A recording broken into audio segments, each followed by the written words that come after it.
Bailey's at my feet, trying to get my attention, so you'll probably be hearing her in the background. Hope everybody had a nice 4th of July holiday if you're in the States. Nice weekend for those across the pond and elsewhere. So I want to talk a little bit about post-holiday trade routines. I get a lot of questions as to how do I treat the market? How do I come back to analysis? How do I deal with the holiday volume that comes in or out of the marketplace? And obviously, most of my audience may or may not be, I don't know the demographics and such, but you may not be American. You may not celebrate the 4th of July. But any holiday that causes, like a bank holiday, specifically with the dollar, I like to wait and see how the market digests the break, okay, or the lower volume that comes into the market just ahead of the holiday, or if there's a abbreviated trading session. I don't really look at that as noteworthy or pressing in terms of the analysis. So this morning, what I do is I go through, I look at the charts, and I see what did we do last week? How did we close last week?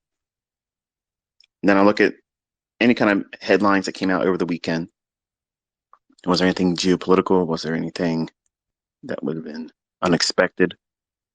War related, that type of thing. Terrorist attacks, ICT opening up another mentorship for funds and payment, which I'm not. Conspiracies. So the idea of looking for a rhyme or reason as to why the market should do a specific thing, and obviously we know that the dollar index had a nice big run up overnight, and we've been bullish on dollar. That means it is risk off. So risk off means that other asset classes, other markets, are going to have pressure placed on them, not selling pressure, but pressure in the sense that sentiment will evaporate for bullishness. Case in point, euro dollar. Case in point, British pound versus US dollar. And if we see a market that kind of fades that underlying tone, and what does that mean? Well, consider stock index futures. Now the market has traded up. We rallied after an SMT divergence at the lows compared to the NASDAQ and E-mini S&P. You'll see that the initial drops lower. We had a failure to go lower in NASDAQ. That is my SMT divergence. So when I was asked this morning if I was going to be trading, my interest was predominantly in the PM session, but I'm always watching to see what is likely to occur. Does the morning session give me reasons to justify why I want to stay on the sidelines until PM session, or does it create some kind of a specialty condition, some kind of circumstance or setup that would otherwise trip other traders up, the retail traders, the street money? What are they going to be expecting? What are they looking for?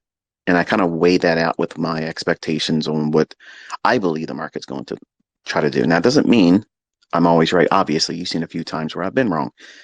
But there are times where if I'm sitting on the sidelines, if I'm waiting for a particular condition to occur or form in the afternoon, you're probably asking, well, what is it you're trying to avoid the morning session for? What was the initial apprehension? What was the cause for me to not want to be so interested in the morning initially? Well, it's because we had that big run up in dollar, and that is a risk off scenario. So again, for the folks that have answered incorrectly when I asked on Twitter, if the dollar is going higher like that, is that risk on or risk off? It is risk off. That means they're not willing to trade in foreign assets. So they run to flight to quality. Now, I'm not going to defend the dollar in terms of being quality, okay, but it's considered a safe haven. And I'm not going to try to defend that stance either, but that's commonly referred to as the flight to quality or safe haven. So if there's uncertainty, if there is no interest in taking on risk, and that would be in the form of buying euro, buying pound, buying equities, that type of thing, that is being risk on. So you're willing to assume that risk. And when that occurs, that's when you'll see the dollar tend to trade lower, or it could be held in consolidation while other asset classes rally. That's still a risk on scenario. It's not as strong as when we see dollar going lower and foreign currencies and equities going higher. That's definitely risk on. That's a strong risk on environment. But if we have an indication that we're likely to go lower on a particular market, whether it be a forex pair or an index futures, and if we see a very strong dollar, like it's performed overnight, and my private mentorship, high five, we got our objective. It's traded into our premium array. And the morning opening on equities, if you look at what has transpired so far in NASDAQ and E-mini S&P, it started going lower, drifting a little bit lower, but then it didn't quite get down to that 37.40, did it? Got real close to it, and then it created an S&T divergence. And then what does it do? It starts to rally higher. That is the very thing I try to avoid in the morning sessions for that very reason, because it can go against the grain a little bit. It can lead people astray. I've fallen victim to that stuff before, and I've learned this as a reason for me to have rules of engagement, things that would limit my engagement, or at least frame it in the context where at least I know what I'm doing and why I'm not doing something. And if you don't have those things built into your model, you really don't know what you're doing, much like a stop loss. If you don't use a stop loss, you don't know what you're doing. I don't care if you're saying that you're profitable and you have a broker statement that says, look at this, I've made XYZ% in the last 2 weeks, 3 months, whatever. Playing that game will eventually burn you. So you have to have a stop loss. You have to have rules to know when you're not going to be doing something. And it doesn't matter who agrees with it. It's your business you're running. Do you think Amazon cares what everybody else's opinion about how they do their thing? There's a lot of people that are very opinionated about how Amazon runs as a company.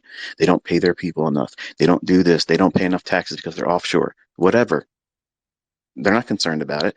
So you shouldn't be concerned about anybody else having their opinion about how you should be trading your business. Stay in your lane. Let them worry about themselves. Because I can tell you this, I've discovered the majority of the people on the internet that have a high opinion about other people or low opinion about other people, they generally are freed up with a lot of time because they're not actually trading themselves. So if you see these talking heads out there, they're very opinionated about you or someone you're following, me, it kind of begs the question, if they're so interested in me or you or what you're doing, what are they doing in their own trading? They're not minding their own business. They're not minding their own craft. So that would, in my mind, indicate that they have no idea what they're doing in their own funds. They're not making money. They're not counting their own stacks. So they're what? They're trying to mind your business. So you have to have rules so that way you stay in your own lane and you don't worry about anybody else. You don't care about what I make. You don't care about what anybody else makes or loses. It's irrelevant because you're not going to spend my money. You're not going to feel the pain and suffering if I take a loss. So why bother with it? And don't invite other people to do that in your own trading either, because they're not going to be sympathetic to you. They may appear on face value. Believe me, they're down deep. They're loving the fact that you're suffering just like they are. Although yours might be a very momentary drawdown or a stop loss being hit and you have a losing trade. The high opinionated people, they generally aren't profitable. And they're usually the ones that are very critical of other people, not just one person or one teacher or guru, but these ideas permeate this industry because 90% plus fail to be profitable.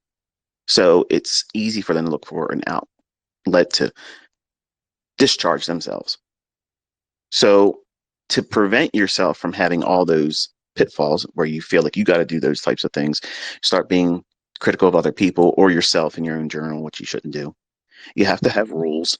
You have to have limitations. You have to have some kind of structure as to why and when you do or do not engage in price.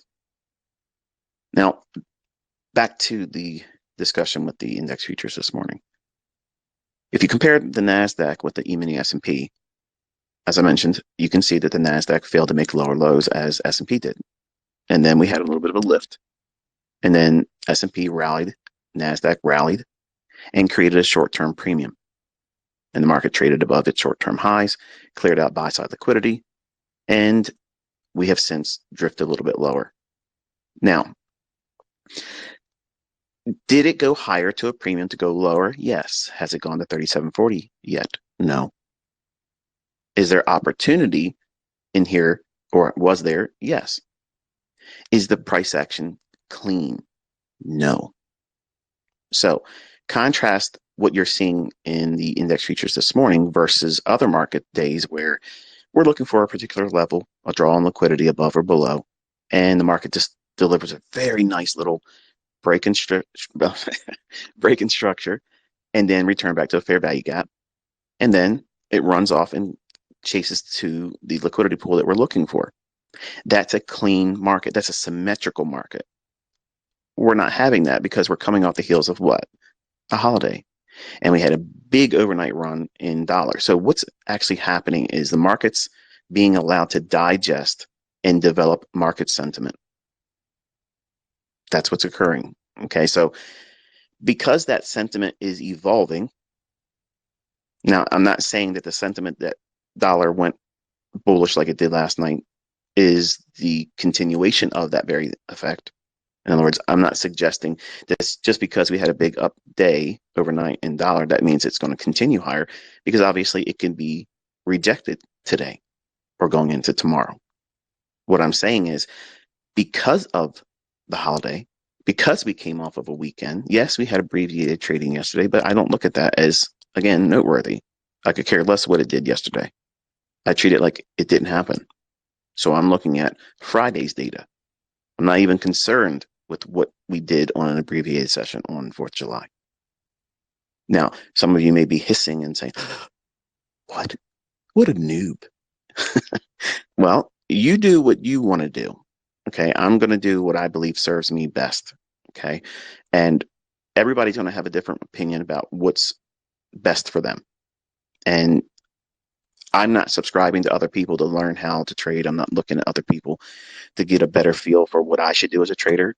But to the audience members that come here or my YouTube channel and they want to at least look into what it is that I do, whether they want to subscribe to the ideas or not, I make that available to those that are inclining their ear to it. It doesn't mean you should.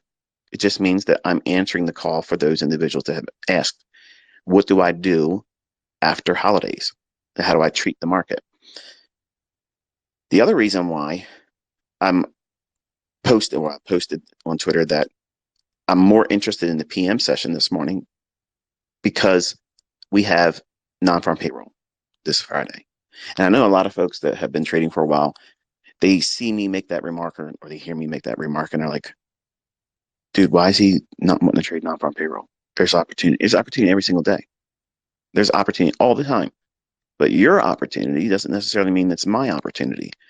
And vice versa. If my opportunity may be perfect for me, may not necessarily be the opportunity for you, even as my student.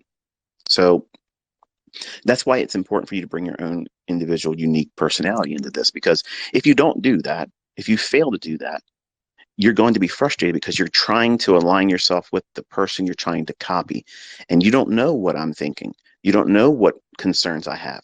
You don't have the time constraints that keeps me from staying with a trade because maybe I'm getting ready to go on vacation, or maybe my wife said you spent too much time in front of these charts and you owe me some time, or my kids say, hey, this is what it's going to be like, Dad, we got things to do, or something else that's unexpected comes up. So it's important for you to have an understanding about what it is that you're trying to do as a unique individual, independent thinker.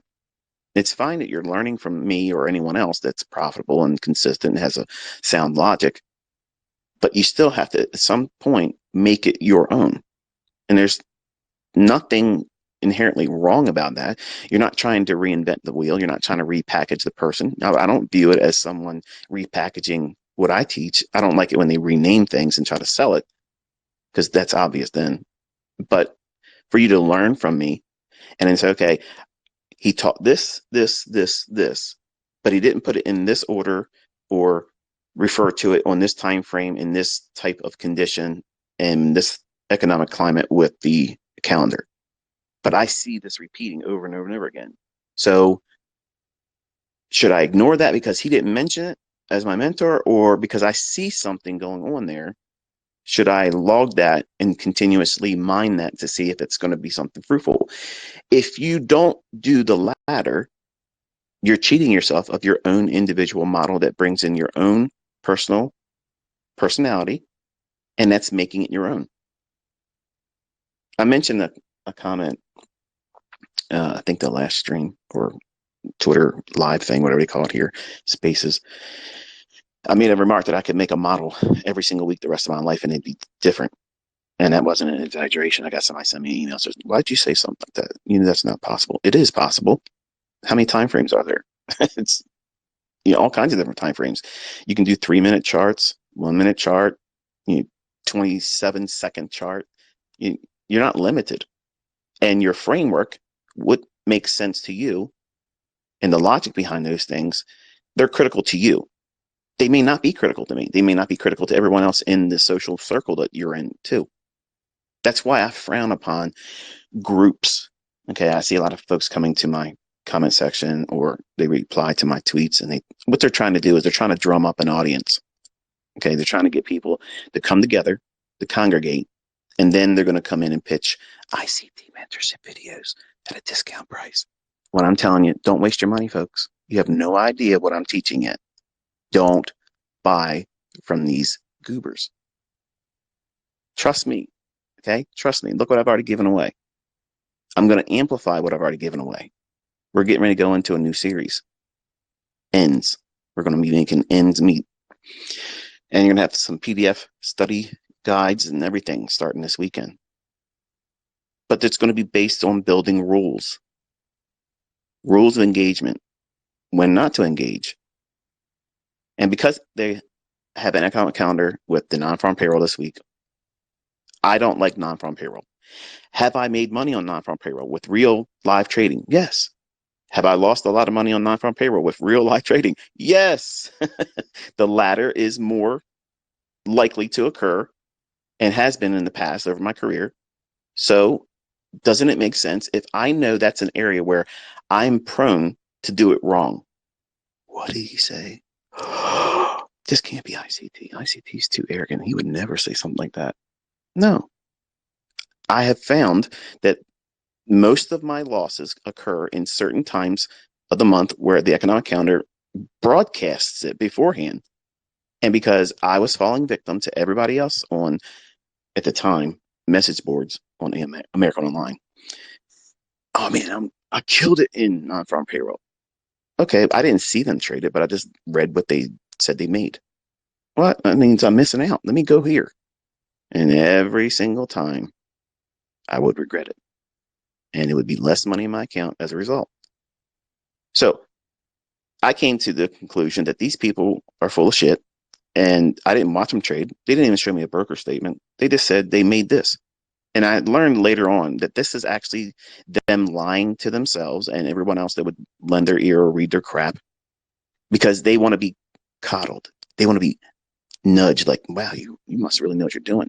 And that's a Band-Aid mentally because they really blew their shit. They lost their money and now they're going to act like they got it all figured out when they really don't. And that's why this industry sucks in a lot of ways because there's a lot of fakes. And they may not come out with the intent to be a fake or a fraud or trying to scam anyone. They may not even be selling anything. But if you take the time to listen to other people, and they're usually the braggarts, the people that don't really have anything to show for what they're saying, but they're really critical of other people too, they aren't profitable. They're not making money. Because believe me, folks, if people are making money in this day and age, believe me, they're going to shove it down your throat. They're going to prove it even when you're not asking for it.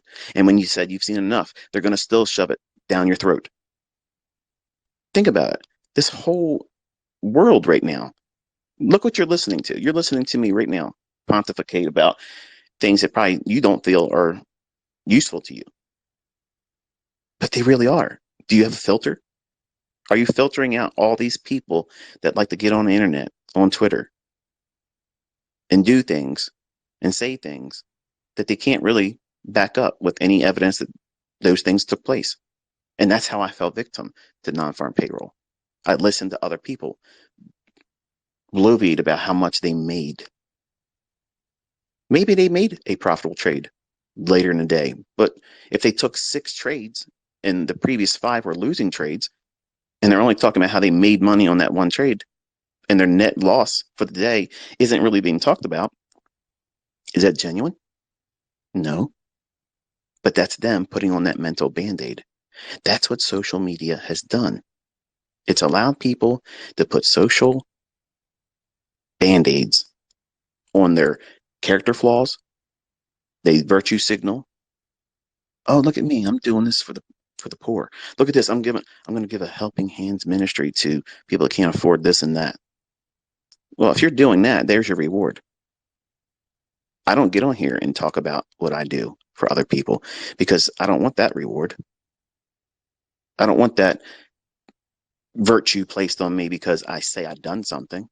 The people I help, they know I helped them, and I don't want to be glad hand about it. And the same thing about my trading. I want my students, my genuine students, to come here or on YouTube with a pen and pad, with a sincere desire to want to learn, and lay down all your mental baggage. That means the stuff you're bringing in that's toxic, and also what your previous educators taught you. Put all that stuff down. You can pick it up later on, but if you try to blend all that stuff, like Wyckoff and supply and demand and Elliott wave and harmonics and this and that and the other thing, all that stuff is going to make it harder for you to learn what it is I'm teaching, because what I'm teaching is very easy. But the complication is you have to get out of your own way.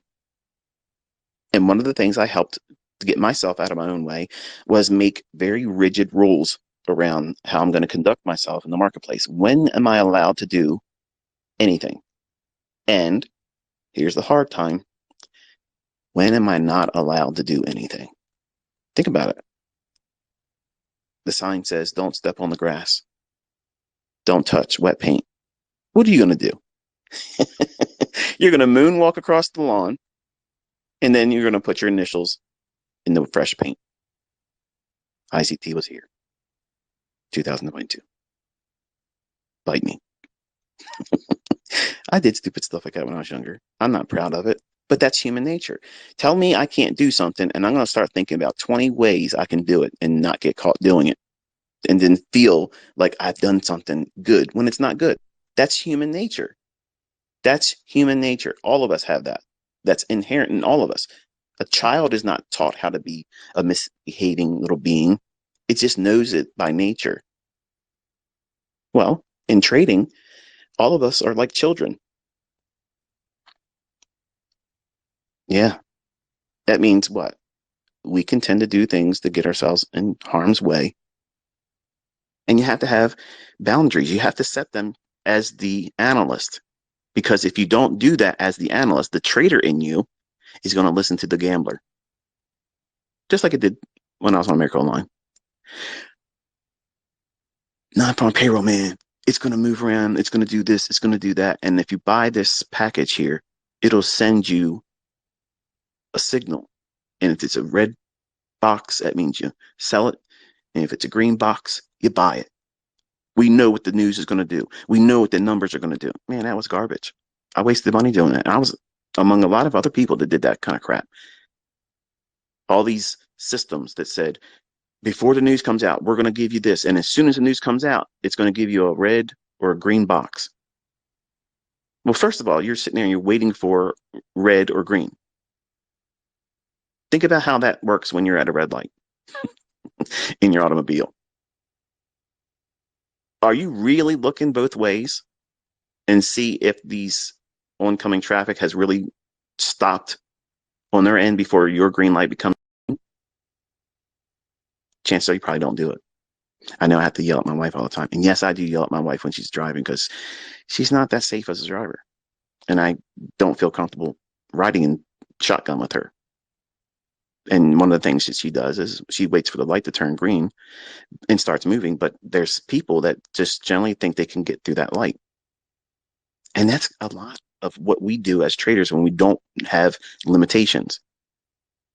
Just because you have time to be in front of the charts, just because you have margin in your account, just because these candlesticks are painting and you have time to be in front of the next session doesn't mean that this is the safest thing for you to do or the most profitable.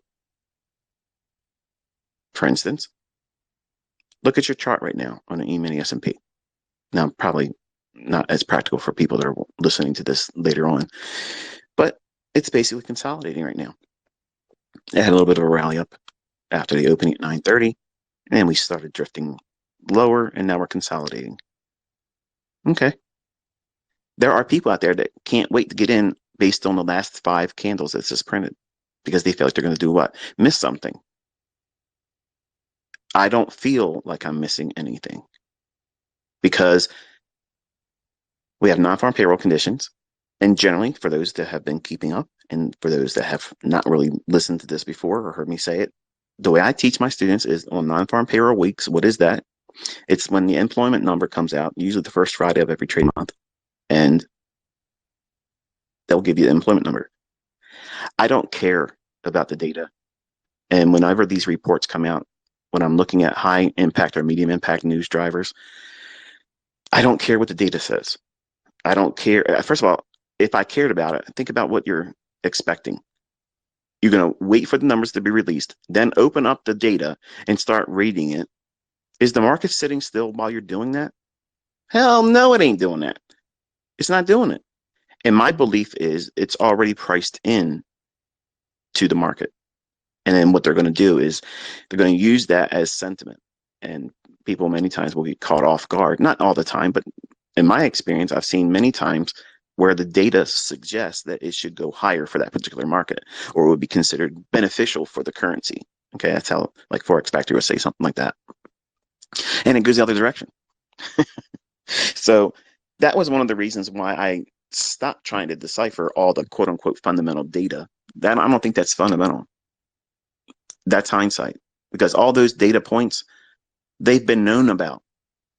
They've been known about by more intelligent, more vested individuals, entities that really have a lot more money in this game than you and I collectively will ever.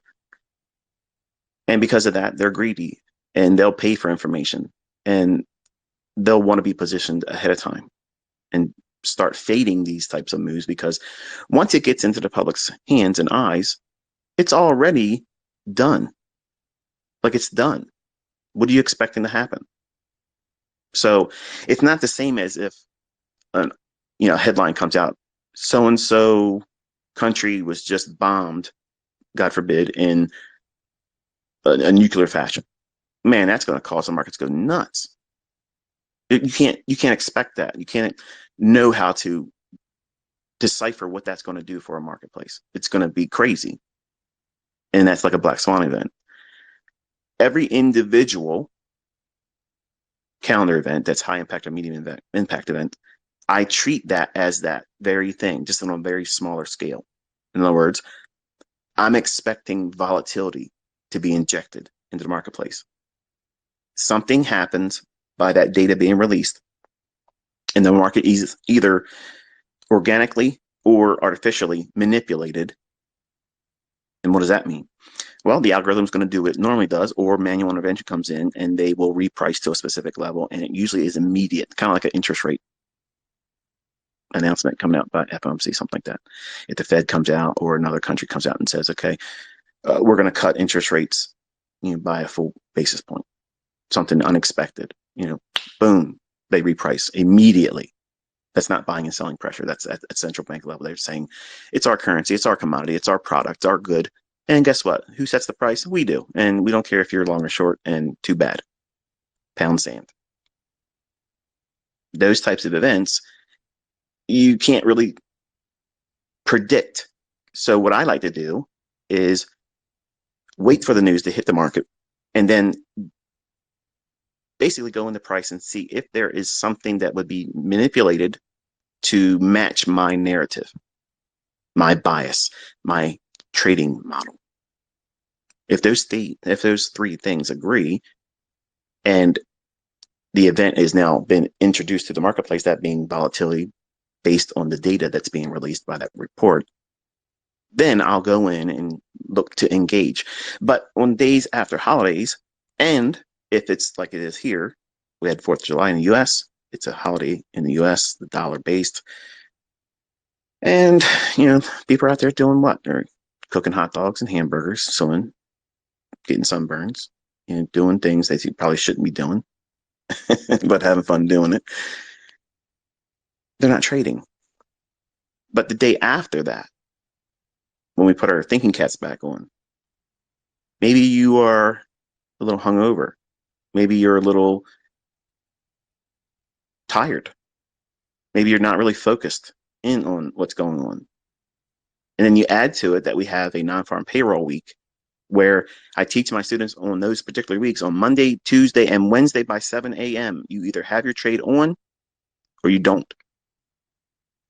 And you stay on the sidelines the rest of the week. Come on, ICT, that's not fun. I could still find trades on Wednesday. You can. I'm not. There's lots of moves I missed doing this. Lots of really big moves. I'm not oblivious to that.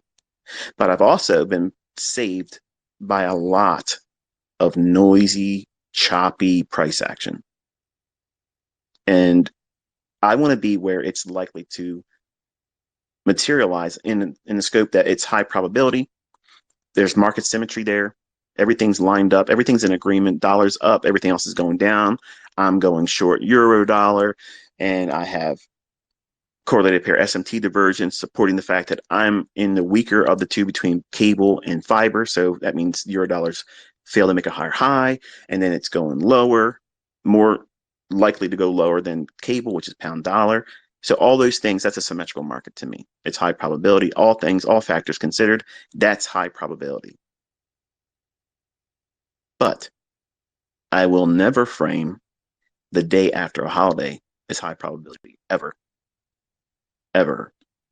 Because that market is ripe to be manipulated on a manual basis. That means someone can come in and do something that you won't expect. And I don't want to be able to look back and say, well, I usually lose money in that situation, and I took the chance today and I lost again. I wish I would have learned my lesson. I don't want to have that again. So what I like to do is look at the marketplace, respect the risk, come up with an idea, an opinion, and see if it pans out. And then when it doesn't pan out, in my journal, those entries are like this. This is one more instance where I'm glad I have these rules of engagement that keeps me from participating in the marketplace because I expected this and the model didn't materialize. This is what took place. Had I not followed my rules, I would have suffered a monetary loss with this idea. Now, am I critiquing myself? Yes. Am I being negative about it? No. I'm re-emphasizing the fact that I've done things correctly, but also recording the fact that if I was to follow the model or a model, I have lots of models, but if I followed a model that I had in mind beforehand, when I've already adopted the mindset based on rules of engagement, things that I have to know when I'm going to do something, when I can't do something, days after holidays, I am likely to sit still. But I'd like to obviously engage on the mental side of trading. It doesn't mean I'm going in and pushing a live account, but I'm usually going in sometimes with a demo. Sometimes I'm making a comment to my sons. I'll say, look, this is what dad thinks is going to happen, and let's see what happens. They love telling me when I got it wrong, much like some of the people out there on YouTube and Twitter. They live for that. But when I get it wrong, I sit down with them and I say, look, this is what dad was expecting, and this is what took place, and this is the reason why dad or ICT doesn't want to do these on these types of days, because I'm more apt to be incorrect. So again, if you know you're likely to have your arm tore off walking down 3 streets to the right from where you live, and there's a white picket fence, and there's a Rottweiler over there, and every time you walked by there, this dog's taken something from you, whether it be clothing, flesh, something. How many times are you going to keep walking down there before you realize it's probably not the best path for you to end up where you're trying to get in one piece? Now, I don't know where you're from, but I don't need to have decades of that type of experience before I learn my lesson. It took me a couple years, painfully, but it took me time and pain and loss to come up with these ideas where I'm not going to engage. And I don't care what anybody else thinks about it. I don't care how anybody else views it, because most of the time, people are going to be judgmental to you. They'll be judgmental to me, and they have no idea how I trade. They don't even know what it is I'm teaching you. They look at something, and because they want to make a name for themselves or they want to feel better about themselves, they'll critique something, and it's usually by ignorance, and they look like a fool. Don't take other people's opinion about you not wanting to engage the market as something that should influence you. Laugh at them, because they're raising their level of importance, their self-awareness about themselves, and they equate that you should view them as someone to listen to, when they've brought nothing to the table as the reason why they should be listened to. And you're not going to get someone to listen to you if you start poking at them saying, you've done this wrong, you do this wrong. Okay, show me by contrast what it is that I should be doing. These jokers don't do that. So when I sit down with you and I lecture you, I'm telling you, I've learned these lessons through pain. Okay, I didn't learn them from books. I learned these from pain. I learned them from taking an account, placing it into risk in that environment, fleecing me, taking from me, not on one time occasion, not on just a handful of occasions, but many instances where many times it equated to me having an account that was blown. I have no reason to hide that. That's the whole reason why I'm teaching the way I teach. I have suffered those things. So wasn't it beneficial for you to learn from somebody that has made mistakes before in other things? Sure. What did they do to hurt themselves? What did they do to help themselves learn better, quicker, without having all these pitfalls and these snares? That's what you want. That's a mentor, someone that has gone through things and understands, okay, that's a problem area. And if you don't do these things and put these controls in place, you're likely to repeat that same thing in the future. If they are not equipped to see that and come up with a mitigation to it, some kind of, well, like I mentioned, control mechanism. That means a filter, something that says you are not allowed to trade. You are not allowed to participate. You have to have those things. Think about it, folks. If you don't drink and drive and you stay on your side of the road and you don't speed, about 85% of the time, you're not going to have a car accident, and the people around you aren't going to have a car accident either. But sometimes there's individuals that say those rules don't apply to them. Well, it's the same thing with trading without a stop loss. Yeah, I know where I want to get out at. Yeah, that doesn't work, folks. Listen to me, okay? And I know there's people in here that are teaching other people, even have YouTube channels, and they don't use stop losses, and they try to justify why they don't use a stop loss. There is no justification for it. Zero. Learn how to mitigate risk, how to define risk, then go back to teaching. Because if you're not using a stop loss, you are gambling. And the only thing you're teaching other people is, guess what? You're Nostradamus. You know what the market's going to do. Think about it. If you're saying that you don't need to put a stop loss in because you know where you're going to get out when your trade's wrong, what happens when it reprices aggressively? And you didn't expect that repricing to occur so aggressively. And it moves way beyond what your safe exit point would have been or what you're willing to lose. You're crushed. And if anybody's watched you trade that way, which conveniently they never let anyone see that. Those individuals are learning to do that very thing in their own trading. Now, is that, in my opinion, and I think you would agree too, is that the right kind of leadership and or mentor or teacher when it comes to risking money?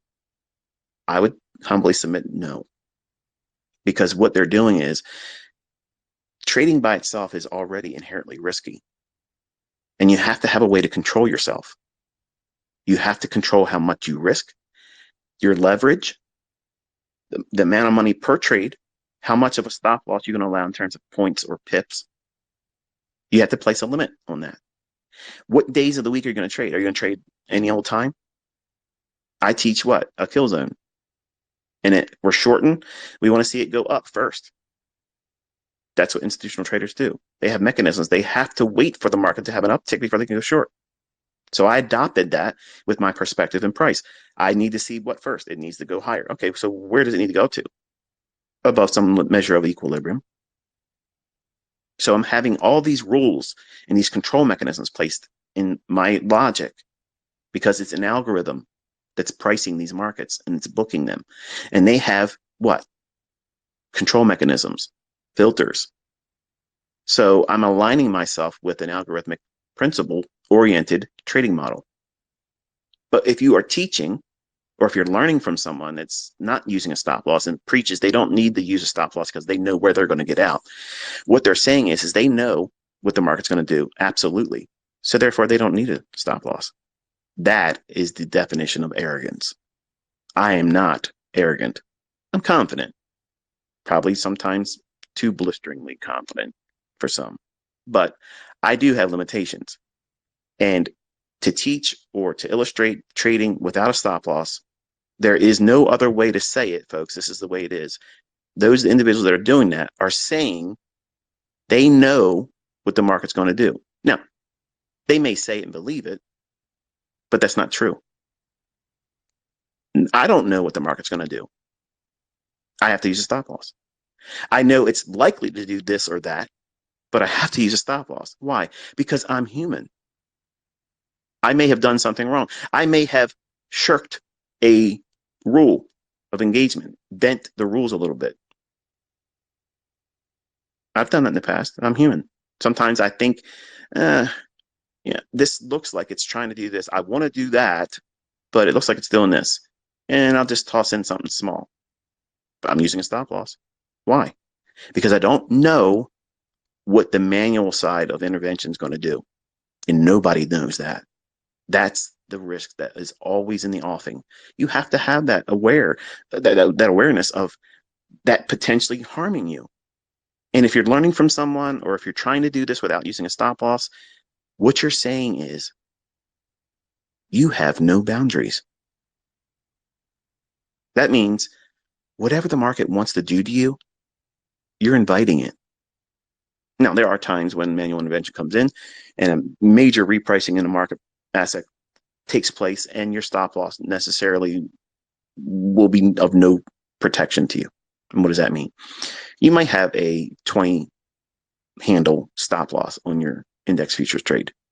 Now, I'm not arguing or making the case that 20 handles is the appropriate size, but let's just say for the discussion here, say you have 20 points, okay? And the market has some kind of major announcement comes out, or someone gets bombed. Boom, the market just gaps.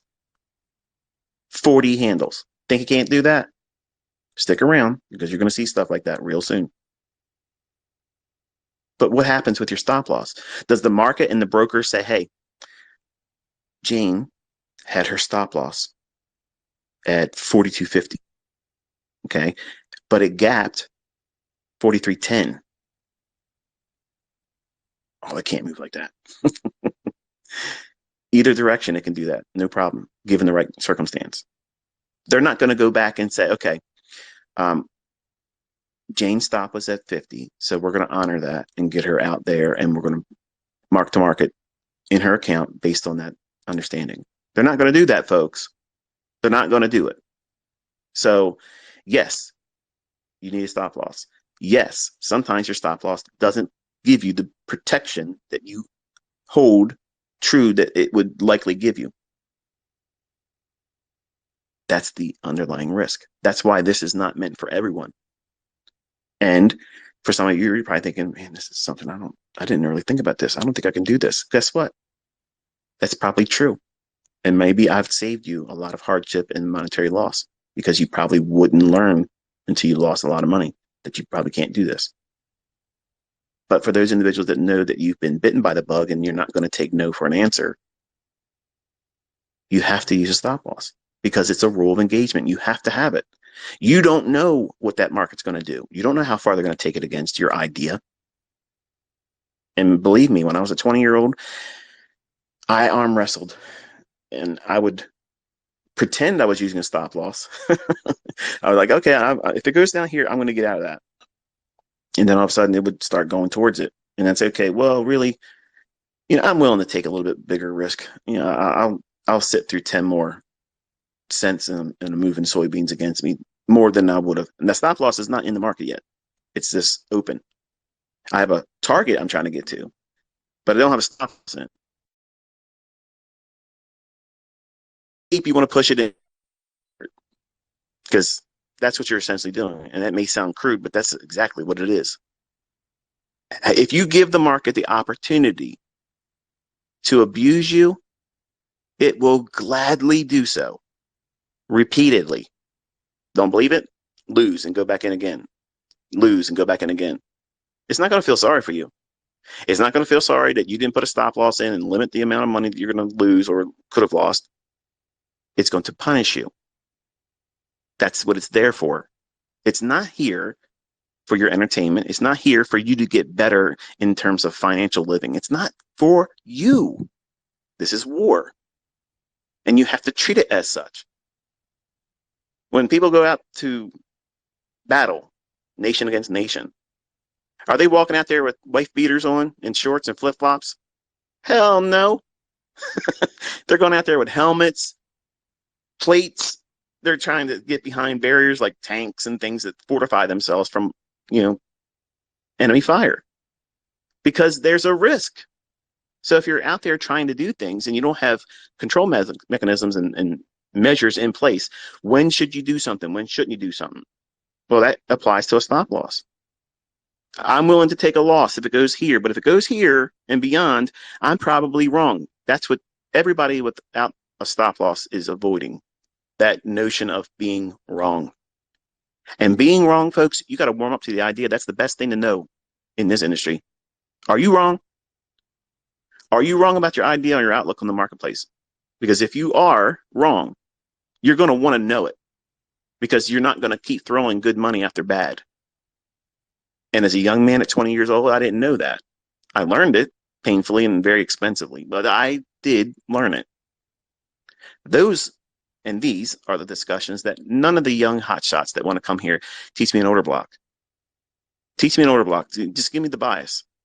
Those individuals, and you know who you are listening, you're never going to learn how to do this as long as you hold on to those mindsets and think that's all it is. There is so much more that's going to be in your way. And you have not been here long enough, not under me, but in the markets long enough to discern where these things are going to creep up into your development, your trading. And everybody endures it. You're not going to be the guy or gal that just tap dances around these barriers, these pitfalls, these snares. You're going to put your head in the noose just like everybody else does and hang themselves. But I'm telling you, you don't have to do those things to learn the lesson. Learn from my mistakes. Learn from the fact that I lost fortunes doing stupid stuff. Stupid things. And it's not shameful for me to admit these things. I would want to learn from someone that's open and honest. This is how I screwed up in the past. And I lost lots of money. And I believe these things that are out there, they're still being promoted by books and authors and things. And it's garbage because they only talk about this is what you can make. This is the pattern that works. And they fixate on those positive outcomes and not nearly enough on the things that are going to hurt you. That's the reality. You're going to lose money. Even trading with what I teach, you're going to lose money. Are you going to keep losing money in the same trading day, in the same environment that you keep losing previous weeks and previous months? Most of you probably won't endure that because your money management is lacking and you'll blow out before that even becomes an issue. Suddenly, some of you are thinking to yourself, wow, this trading thing is a little bit more involved than I thought. Exactly. It's very easy to do, but it's next to impossible to accomplish profitably because you get in your own way. You don't have boundaries. You don't have limitations on what you can and can't do. And you expose yourself to risks, limitless risks. Without a stop loss, you're saying, take everything in my account and more. And given that opportunity, it can and will. I have seen that firsthand. I know that intimately. That's a feeling you don't want to ever have. And I can tell you, in those instances where I was a 20-year-old and I knew that was going to be the outcome, I still wouldn't close the trade. Think about it. I'm in an account. That account maybe had $17,000, $18,000 in it, $20,000 in it, and I'm in a position and I'm holding on to it. Live cattle. It's going to move. It's going to move. Yeah, it's moving against me. And it's way beyond what I've been thinking this is the area I would like to get out that goes down here. But I don't want to be wrong. I don't want to be wrong, man. Come on. I need a winner. And if I can come back from this is like the underdog story.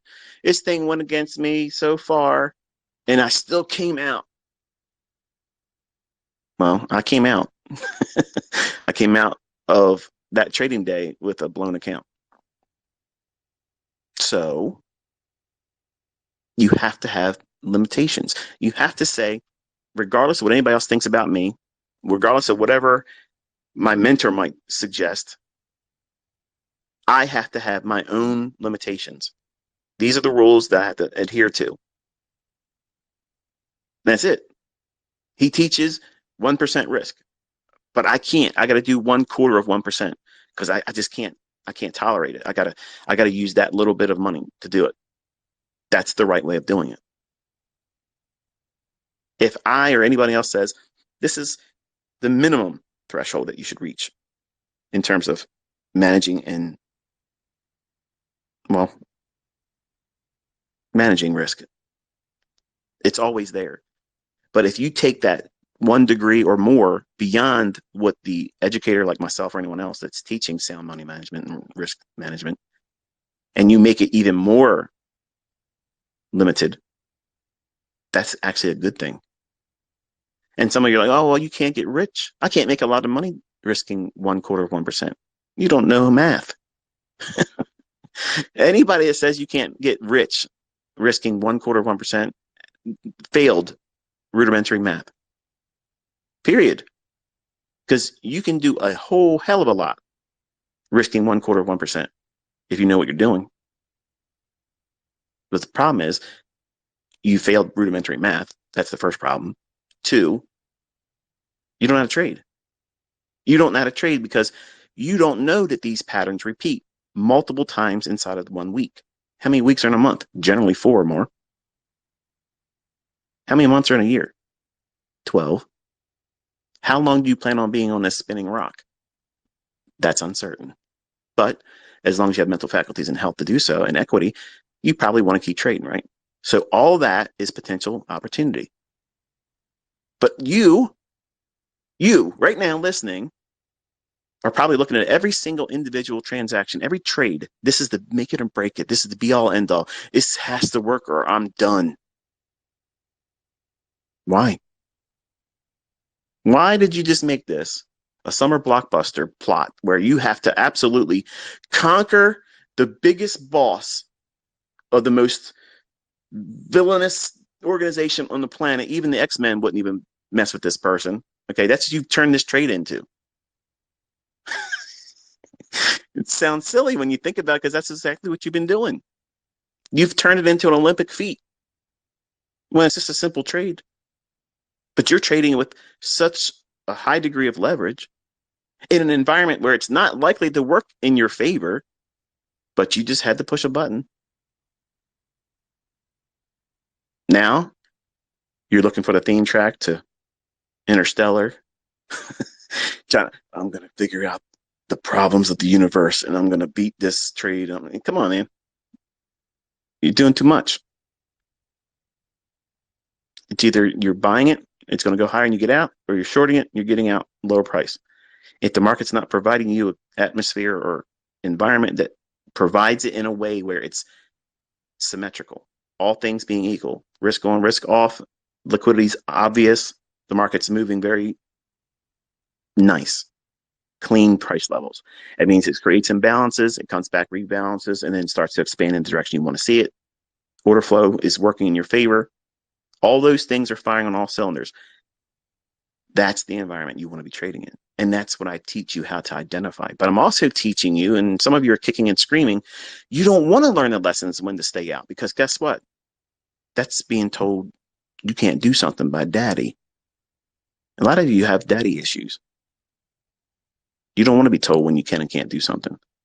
Don't try to trade with a 2 pip stop loss because you see other people saying they can do it. Listen, I can doesn't mean I do. Do you hear that? I can, but it doesn't mean I do.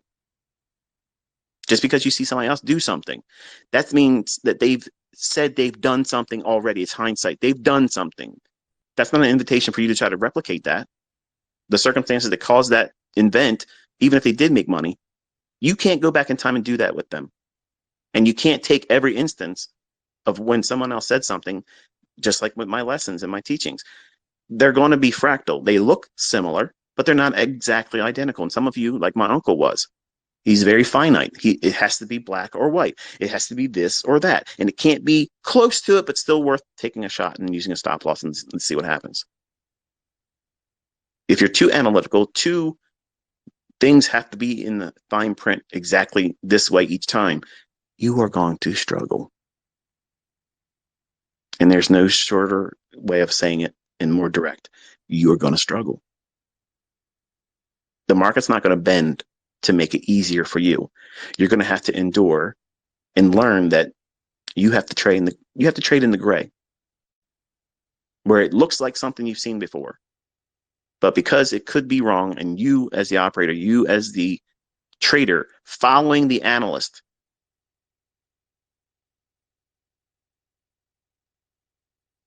you have to incur that risk. And you have to keep at bay the gambler that says, come on, man, don't listen to this guy, man. Look, you see the chart. You've done 14 other trades where he wasn't even looking at that pair, and you made money. Don't listen to ICT about everything. Trust your gut. Well, this is one instance where you don't trust your gut, and you should be listening to me. I'm talking to the analyst in you, not the trader. This is the brain trust inside of you. This is the person that you're going to place all your trust in, not me, not your friends in some chat room. You, the person that's really going to push that button to get in and get out. The person that's really going to put the stop loss on and not pretend that I know where I want to get out. There's a lot of trades I wish I would have got out where I wanted to get out, and it didn't give me the opportunity to do it. It just rolled right over top of it and kept on running. You have to have, well, flexibility in yourself, your expectations, and your own performance. But that is also going to have to incorporate hard rules. I cannot take a trade when circumstances are like this. What is that? The day after a bank holiday, a day after a long weekend. Those things are, man, they're snares. There's going to be some days where they just really rip and tear off, and it's wonderful to be a part of those moves. But they're not always like that. They're more likely to not be like that. So is that high probability conditions? No, at least not by my definition, isn't. And I know some of you in here don't like to define things as high probability based on the things I say are high probability, because you've done something, and you maybe done something and you made profits with a real account, because you shouldn't be trading with real money yet. You're still learning, but some of you just want to be doing it. Now, be honest. No one else can hear your thoughts. When you know you shouldn't be doing something and you made money, do you really feel good about it? No. That's the reason why you go on social media and talk about how you made money. You're dealing with the guilt because you knew that that was not skill. That was plain old luck. I believe in luck. I don't believe my results are a result of luck. I believe when I make money and I know I shouldn't have done what I did, that is luck. I know it exists. My ass has been saved many times of, well, doing the wrong thing at the wrong time, but eking my way out of it with a profit. And I believe that that goes on a lot in this industry. And you see it thrown up, regurgitated day after day with these people posting their MT4 results. And they're the same individuals that have 20 trades in the same asset, and they're all different prices by maybe 1.5 pips difference. $18,000, $20,000 profits on each one of them. They did not take that trade. And the fact that they have all those little entry points, they didn't know what they're doing. They're just going in, placing trades, and then there it is. I'm telling you, folks, those individuals are not making real money, period. But these are the same people that are going to influence you and tell you, don't use a stop loss. Trade on days where I'm teaching you it's not likely to be that perfect setup that you're looking for. Did you just say perfect? Yes, I did. There's a perfect setup that I have in mind that I hunt every single week. Sometimes I miss it. Sometimes it doesn't form. But in my mind, I have a specific unicorn pattern that I like to see every single week. And I go after that. That's my personal model. I'm not teaching you. It has a lot of the things that I've shared, but your unique unicorn pattern, that little perfect thing that you're looking for, you'll develop that on your own. It might be the very model I gave on YouTube. Or if you're a private membership student, it may be one of the models I taught. Or it might be a hybrid of 12 that I taught. That's where the flexibility has to come in. You have to give yourself the flexibility and invitation to bring your own individual uniqueness as a person into your trading. It's fine to take what I've taught conceptually, but you have to still work with that like clay and mold it around your personality. If it doesn't work, it's not because my concepts don't work. It's not because you can't be a profitable trader. It's just because you have not form fitted it to your personal personality, your way of thinking and engaging. But these types of ideas where I'm teaching that you cannot do something on certain times of the calendar week or month, they have to be hard rules, regardless of what you've done in the past, regardless of who you respect in this industry, and they tell you differently. I'm telling you, folks, if you want longevity, this is one of those keys, those secrets to doing it. You have to know when to say no. I don't care how good it looks. You're watching the chart. It's no. Because I can tell you, every time I broke this rule, every single time, before I put the trade on, I could justify, oh, it looks good. And as soon as I put the trade on, most of the times I regretted it. But I would stay with it because, well, I committed myself. So I can tell you, statistically, looking back, all the times that were harmful to me, the things that were not positive or profitable, all generally hinge on doing things when the market's really not likely to even give me the setup I'm even looking for. And when I was younger, if I had a setup I was looking for, many times I was impatient. I said, well, what the hell with it? You know, I'm getting tired of waiting. This stochastic didn't get down to oversold quite yet. And I'm just going to get in now because I'm just impatient. I'm tired of waiting. Stupid. And you've probably done things like this before. Everybody that's ever traded with live money has done that before. And many of you probably still do it. You know what you're looking for: a fair value gap after a shift in market structure and a liquidity pool. There are three things that are very, very clear things that you need to see in the chart. If you can't see them, obviously, what are you doing? Gambling. If you feel the impulse to gamble, that is the sure sign for you to get the hell out of there, turn the computer off, and go and leave your house, leave your office, leave your phone, and go do something else. Physically remove yourself from the opportunity to hurt yourself. Do it.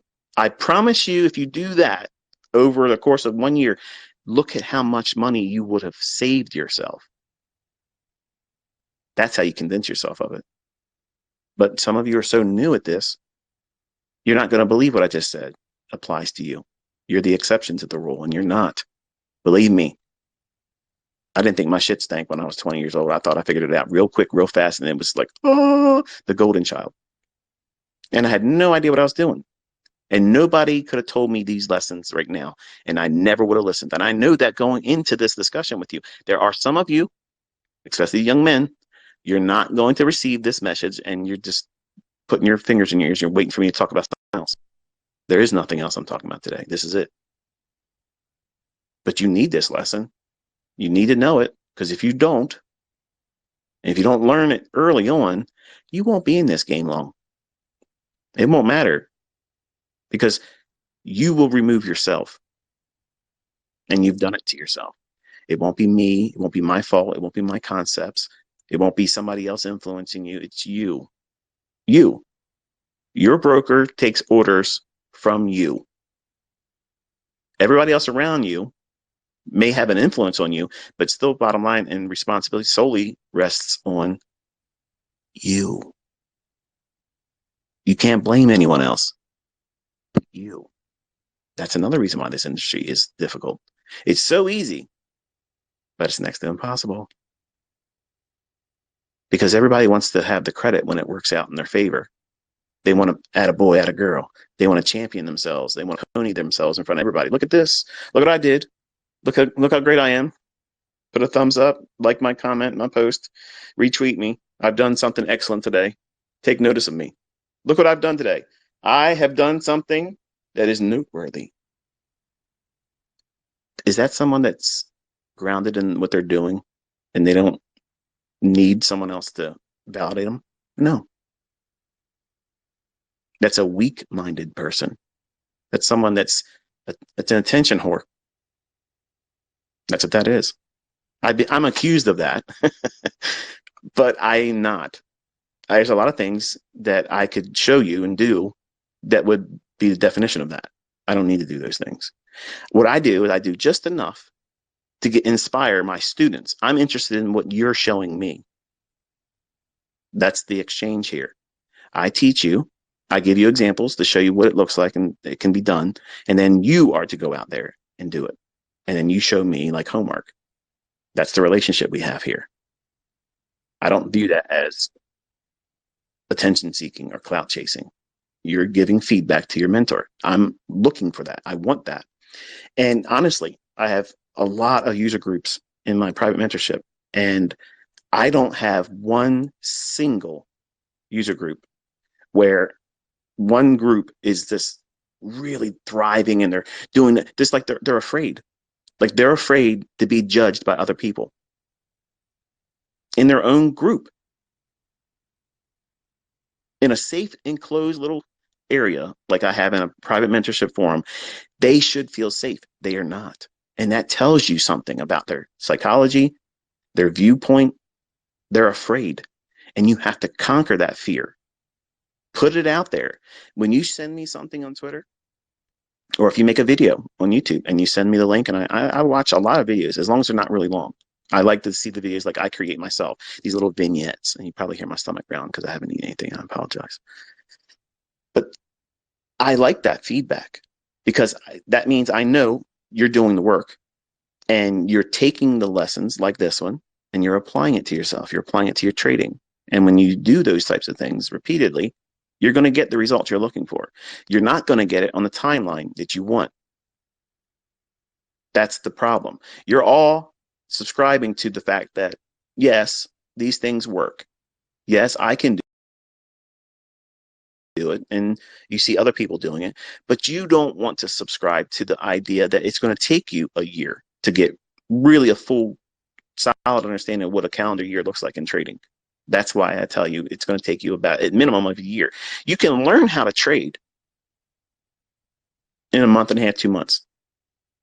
You can learn that part of it, but you cannot learn to be a trader anything less than a year.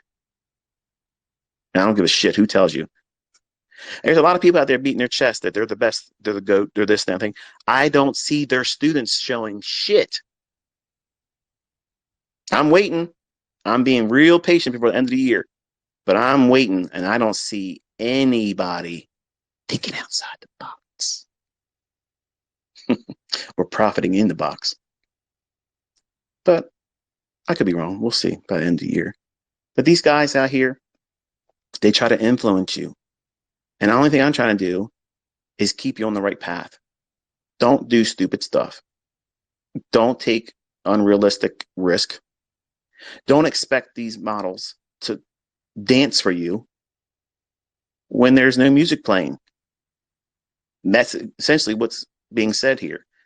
Don't go in immediately after a bank holiday and expect the market to be perfect, symmetrical, everything easy, because it's not likely to be. It can, but it's not likely to be. So don't you really want to focus your time in market environments that are likely to give you gangbuster conditions? That means easy salad day trading. It's just really easy. It's just like low hanging fruit. The setups that's laid out in front of you. The easy placement of where a stop loss should be. It's logical, and where it's likely to go is a draw on liquidity. That's what I teach my students. And guess what, folks? That is not an everyday condition. Just because we call it day trading, it is not everyday trading. You have to grow comfortable with not needing to be doing something today. And you see these jokers, Twitter, Instagram. ICT says he doesn't trade on Mondays. No, I can trade on Mondays. I just like to wait and see what Monday does on certain weeks. But they take something I've said in a video or someone repeats, and they'll take it to the extreme. Oh, he doesn't do this, so therefore he's stupid, or he doesn't work, and he doesn't have a profitable system, and he doesn't do this and he doesn't do that. That's a fool speaking, pretending to know something, have no idea what they're talking about. And again, ask them to show by contrast. Crickets. So don't invite these other people, whether they're critical of me as your mentor or you as my student. Who gives a shit? Who gives a shit? Who cares what any of these people think? Are you going to give this stranger, who you will never meet, the power, the energy, the time of day to even listen to their bullshit? Many of you, it's like flypaper, and you land on it and you can't get away from it. You love the drama, and you're always chasing that drama instead of pouring that energy and time into improving your craft. This is a skill set that you have to work at. You got to keep working at it. And you have to filter out all the bullshit. You got to take the negative stuff and keep it at bay. Don't let it in. If I'm a fraud, you'll know it. If this stuff doesn't work, you're going to know it. You don't need somebody else's opinion. You won't need that. You're going to come away with, wow, this shit really works. Or this is bullshit. It doesn't work. This doesn't even hold up. And all I'm asking is for the people that have a genuine, sincere interest in themselves, not me, in themselves, test drive it. I lay it in your hands for free. I tell you what you have to do, what is likely not to work for you, when not to do something.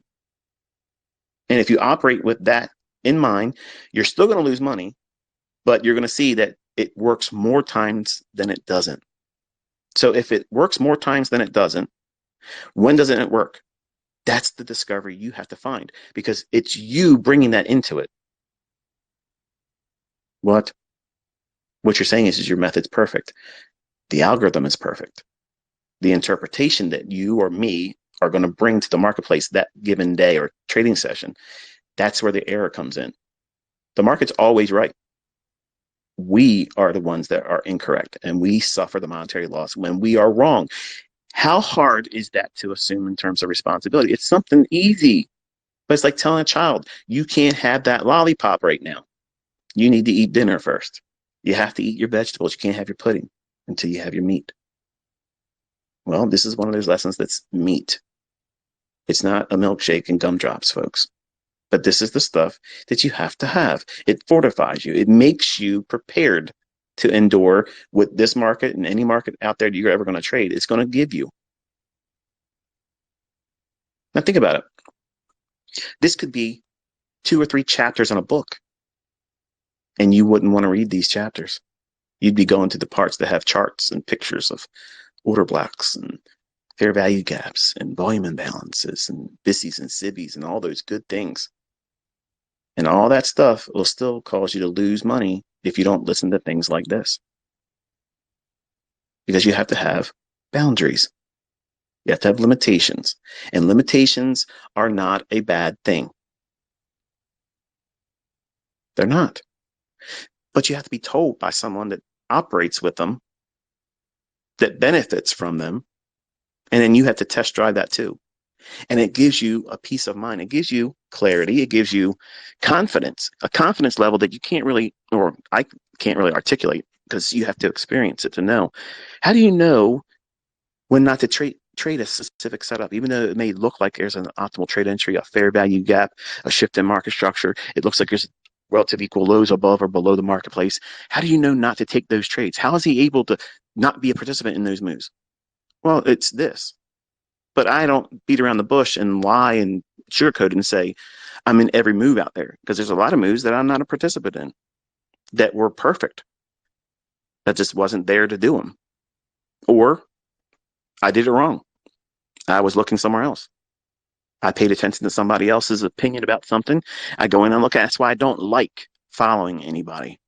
It's not arrogance. And last time I was on Twitter, I had people say, "Oh, look, he's so arrogant. He doesn't follow anybody." What kind of mentor is that? He doesn't follow anybody. Well, I want a mentor that doesn't look for advice in the field that they're trying to be the mentor in.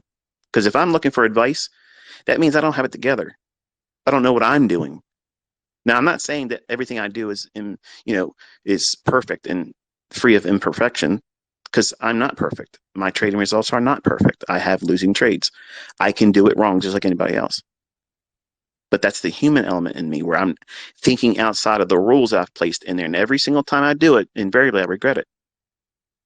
But I don't want to follow anyone else. I don't want to be looking at what they're thinking at, because in my mind, and this is going to sound arrogant, but I want you to understand why I do it.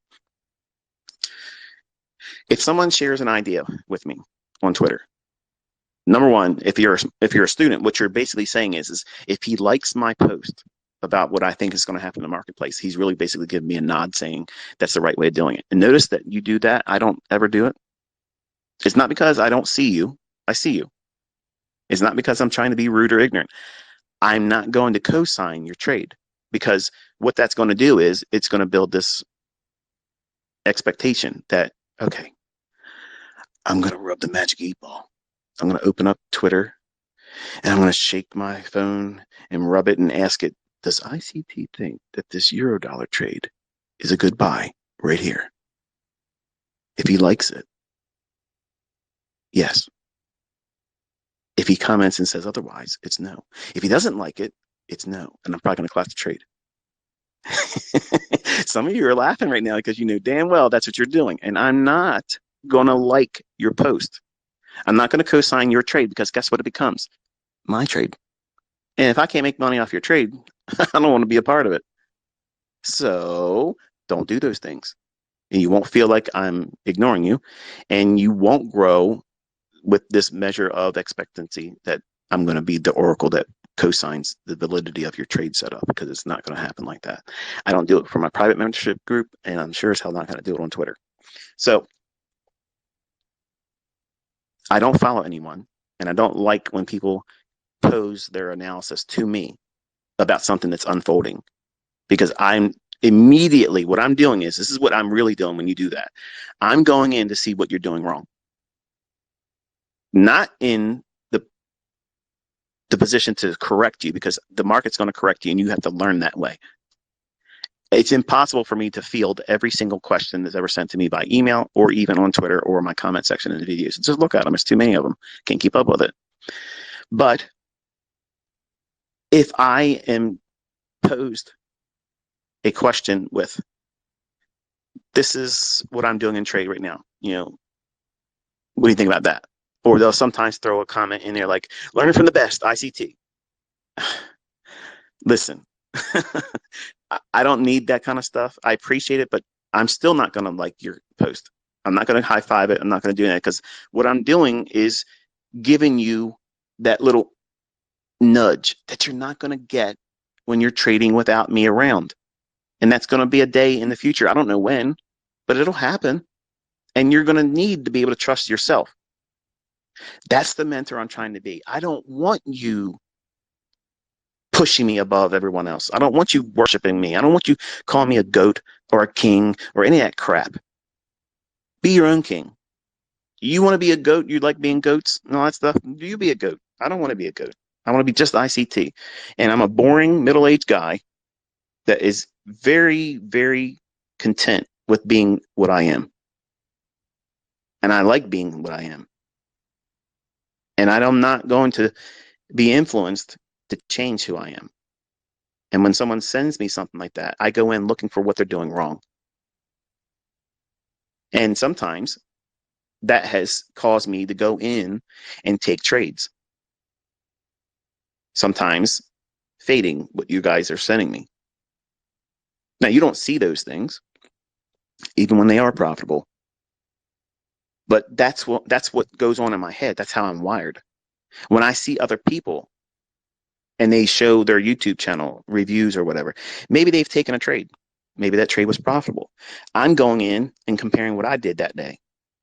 And I'm measuring myself against that because that's a character flaw in me. So I have to keep that at bay. And I don't allow it in my teaching. Because if it comes out in my teaching, it's not going to give you any benefit because I struggle with it because I believe that I have something better than everyone else. That's my understanding. That's my belief. Okay. Whether anyone else subscribes to that view or not is irrelevant to me because I know what I have and I know what I see and I know what I've been able to work with through the course of my entire life doing all this stuff.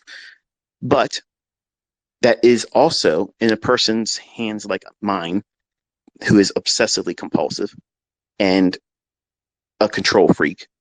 These are issues that I wrestle with. I'm not going to engage my students like that. Like when I was on Baby Pips, that was me just carrying on, but still teaching. It was a social experiment. I wanted to see, can I basically create the environment that created me? And nobody ever came out of it like I am. I don't have a student that just, transformed into a junior ICT. I don't have anything like that. I have a lady, a woman student rather, that is absolutely amazing in trading. And she works with 3 different models. And I'm telling you, she is so humble and so modest. She's right now, she's wishing I wouldn't even bring her out right now. But I'm just impressed. Like I'm impressed what she's been able to do. And she never wants to draw any attention to herself. She never goes out in social media and reps me. She never says anything. And she's extremely modest when she contacts me. So, and this is a woman that trades with lots of real money. Okay. And how many of those types of students do you hear me say I have? Exactly. Most of my students are young guys that have came through.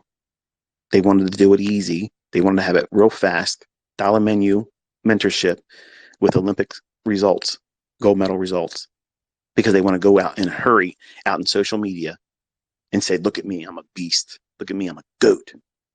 I'm this and I'm that. Look at me, worship me. And that's why they're struggling. Not because this stuff doesn't work, because they're in a rush to be something they're not intended to be. And I am not creating that. That's not my intent of teaching, all the things I'm teaching. But I have a lot of profitable students that are quiet about what they're doing. Not many of them are like the lady student I referred to. She's cut from a different cloth. And frankly, she's, it's just a really amazing person, not just in her trading, but just a really nice individual. You wouldn't find anything negative to say about this woman. She's very humble. She's very soft spoken. But if you saw, if you saw what you could do, oh man, like sometimes she's traded better than me. And I don't have any shame in saying that. Like her entry sometimes was better than mine. Her exits were better than mine. And sometimes she traded in a market that I wasn't interested in. And I'm flattered that she calls me her mentor. I'm blessed and honored that the woman is so aware that what she's learned from came from me, but she doesn't elevate me. And that's exactly what I want from all my students. And I love championing her. I wish she'd give me permission. I wish she would give me permission because I'm telling you right now, I would have her plastered everywhere. And that's what I want my students to be like. I want my students like that. But she knows that's exactly what I intend to do. So he's telling me no because she doesn't want that type of energy around her. But the man in me, the teacher, the guy, the testosterone junkie, okay, I want that. I want to be able to shove that right in the faces of everybody that says you can't learn anything profitable. And from the men that think they're going to be the ones that rule everything, my best student is a woman. Yeah, a lady. And man, I'm telling you what, she's done phenomenally well. She's done very well with articulating what it is that works for her. Not everything resonated with her, but she's found her own way of doing it. And it's amazing to see it. The transformation was amazing. And there was nothing special about this person when she first came to me.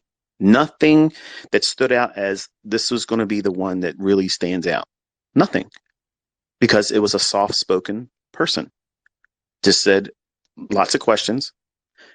What do I do in this situation? How do I avoid this? I'm afraid of this. How do I conquer that fear? And it's everything I taught on this YouTube channel.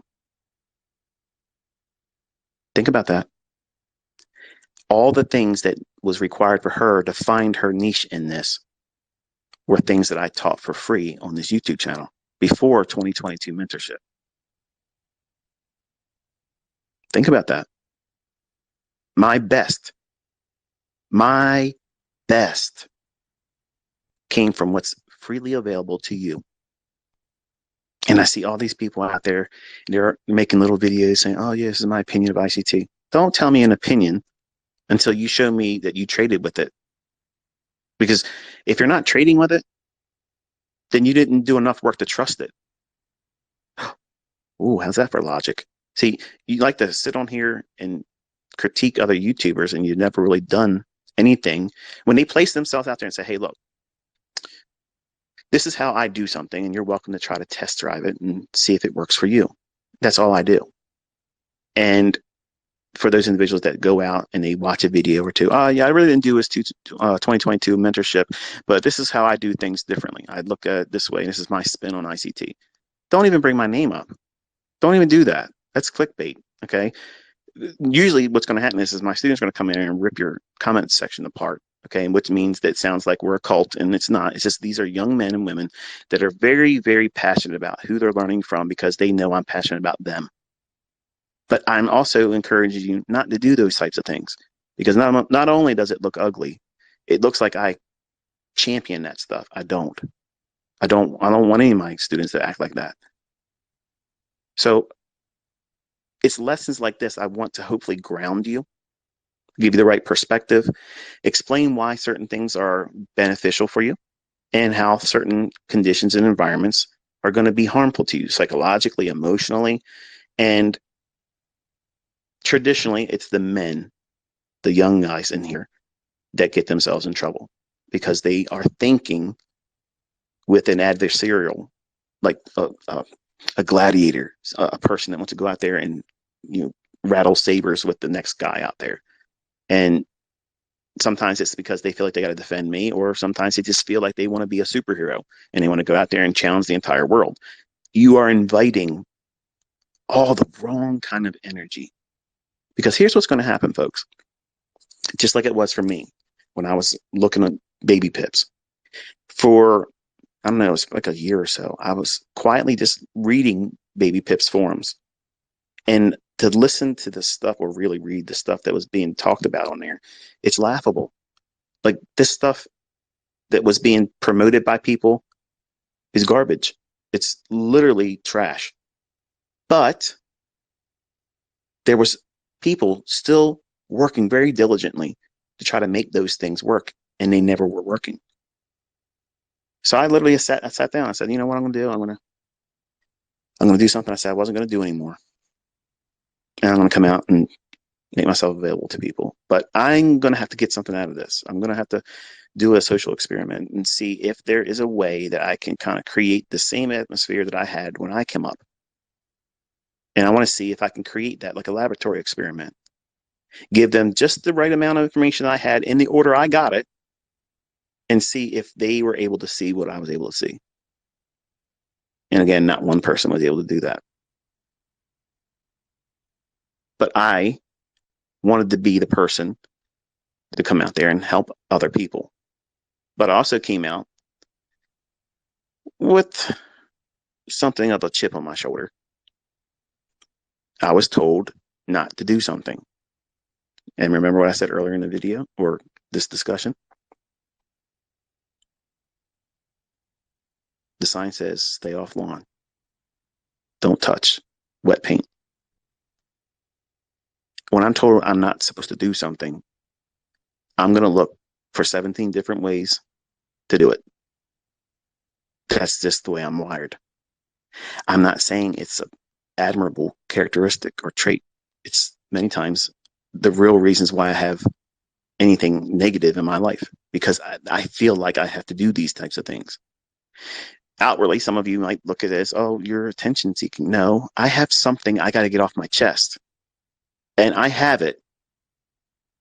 I have it where it's very easily disseminated in the world.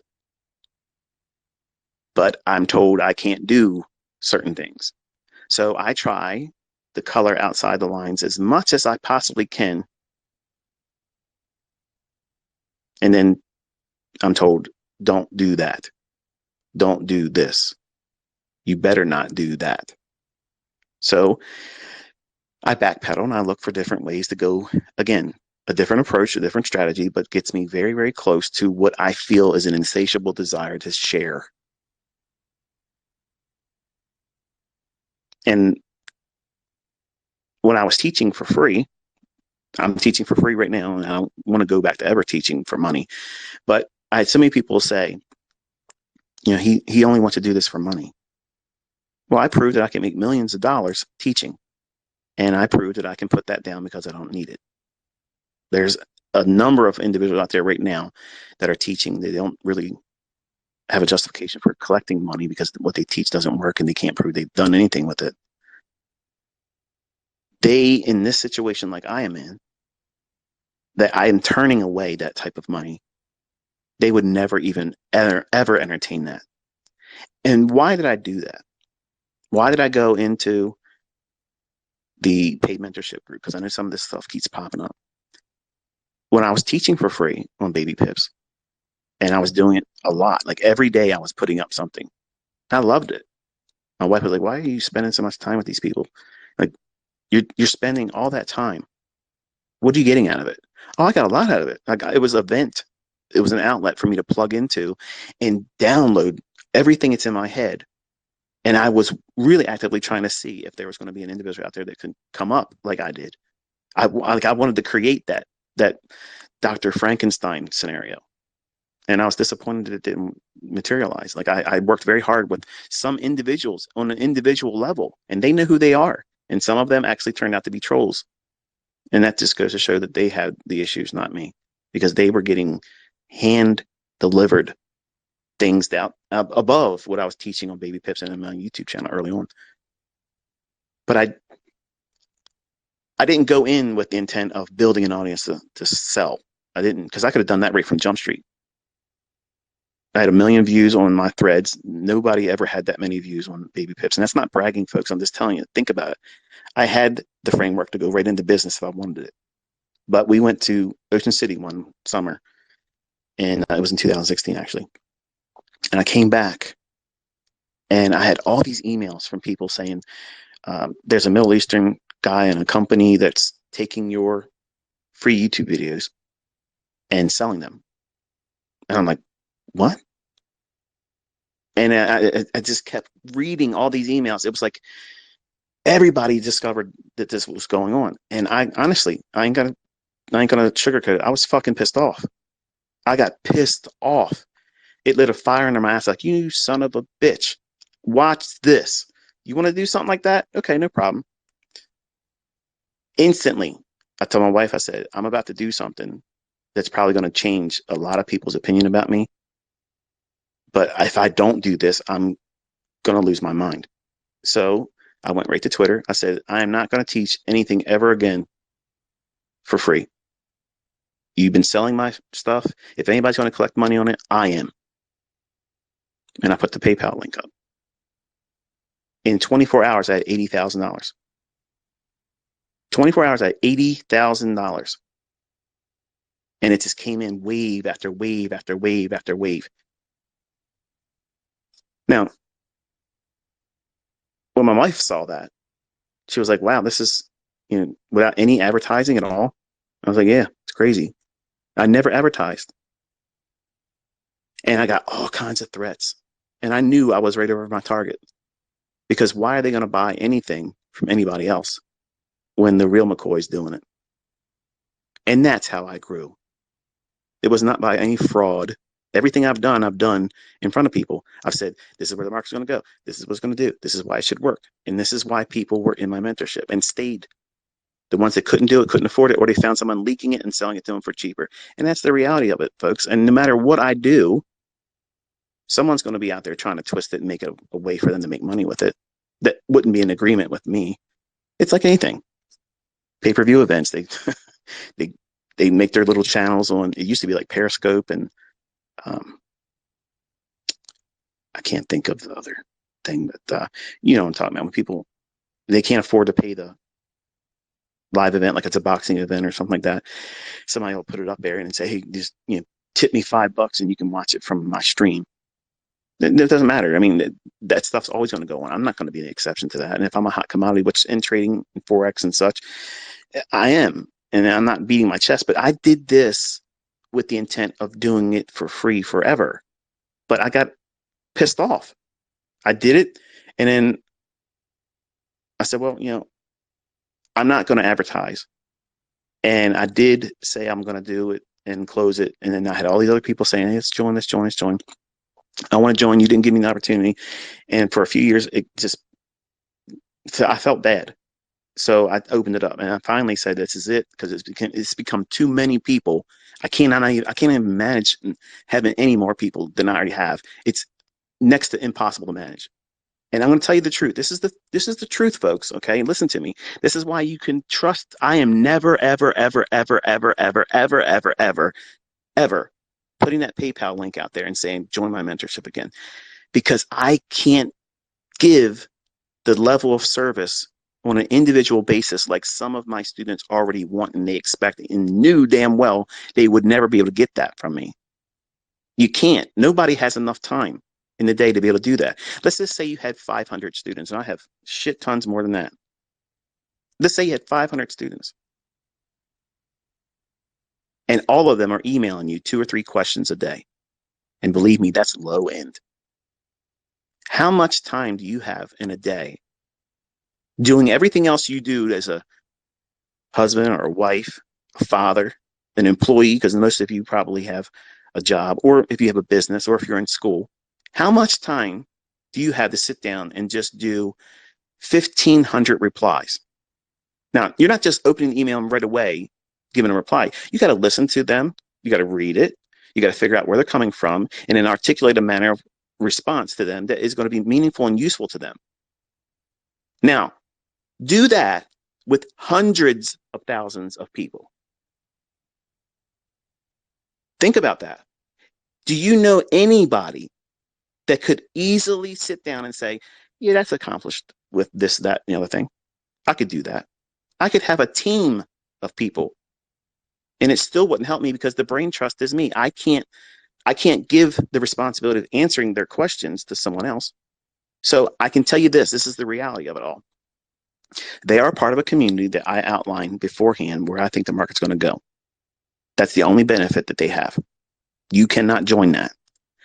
In the YouTube on the mentorship stuff that I'm doing on YouTube, that's for free. I'm teaching you what it is that I use to give them that insight. They have already been taught that. But the advantage is I'm co-signing before it happens. I tell them where it's going. Now, a lot of you want that, but I'm telling you, you don't need it. You don't need that. There's a lot of people that wishes they didn't join my paid mentorship and knew I was going to do what I was doing right now, because they wouldn't have spent the money, and it would be a lot easier for them to be lazy and say, well, at least I didn't pay for it and I can just do it whenever I want to, and it's there on YouTube. You're not going to hear a mentor talk like that about their own service, but I'm honest. But I'm also that same mentor that could easily come in there and start making millions of dollars every single month. Yeah, month. And I don't want it. I don't need it. And it doesn't motivate me. What motivates me is the people that are still listening. You, that didn't turn off because you want to listen and learn. Because you know there's something different about me. I love what I'm doing. I'm not getting paid to do this. There's no ads playing. There's no pop-up saying, skip this video in 5 seconds. I love this. I love doing it. I care about your results. And I know I'm never going to meet you, but I know that the students that are really resonating with what I'm doing, your life is going to change in a way that you can't even imagine. And it's not just going to be for trading. It's going to give you self-control over yourself. It's going to give you a means of focusing on a task and seeing it through, sticking to it, and understanding there's going to be hardships. There's going to be problems that come up, unexpected twists of events that doesn't really help the cause that you're trying to go after. But you endure it and you grow from it. And when things do happen outside of what your expectations were, you don't go in with a negative mindset to beat yourself up about, oh, I wish I would have done this. Oh, I wish I would have done that. Oh, I wish this wouldn't have happened to me. It's, this is what happened. What can I take away from that for learning experience, and how do I prevent and mitigate it from ever occurring to this level again? That is how you live. That's life. Life is not promising you ease. And just because you're learning from me, I'm not promising you you're going to have profitability that's going to come to you easily. There are some of you that right now feel strongly about what you're learning, and yet you still will fail. And I'm not going to pull that punch. I'm not trying to sell you the books. I'm not trying to sell you a future mentorship. I'm not trying to sell you a subscription on my YouTube channel. And I don't care if you follow me here. I'm being honest with you. But those same individuals that would encounter that failure, you can change that too. But you have to put work into it, and you have to put the work that nobody wants to talk about in their courses. They just want you believing their bullshit, subscribing to their worship session, and you have to be your own cheerleader. So if you want to worship somebody and cheerlead on somebody and raise somebody's name up, do it when you feel like you need it. And guess what? There ain't nothing wrong with that, folks. You got to preach to yourself sometimes. You got to say, you know what? This is hard. And guess what? If it was easy, everybody else would be doing it. But I deserve this. I'm working towards this. It ain't going to be gifted to me. It ain't going to just fall into my lap. I'm earning this. So nobody can talk bad about what I'm doing. I'm working towards it. Just like a college degree, like a master's degree, like a doctorate. You're going to be, I don't know what you're trying to be, and some of you are in school. That's admirable. The tenacity that's required to stick with that is admirable. But in this, it's got to be even more than that. See, in this, it's not just tuition and trying to get the passing grade. It's survival here. And when you don't survive, it weighs heavily. It's not like, oh, I'll go to college. I went to college. Did all the things I'm supposed to do to become a systems analyst in computer programming, and I did all that. I had really high math, really high science, and I was advanced as a child because I was pouring myself into these things before school would ever even consider it. In sixth grade, I was making my own video games with BASIC, the language. I stayed after school and stayed in my math teacher's classroom to work on coding because I wanted to be better than everybody else. And nobody else wanted to do what I was doing in class. But I wanted to be on the computers every opportunity I could. And I cut grass, I saved up money, and I got my own personal computer.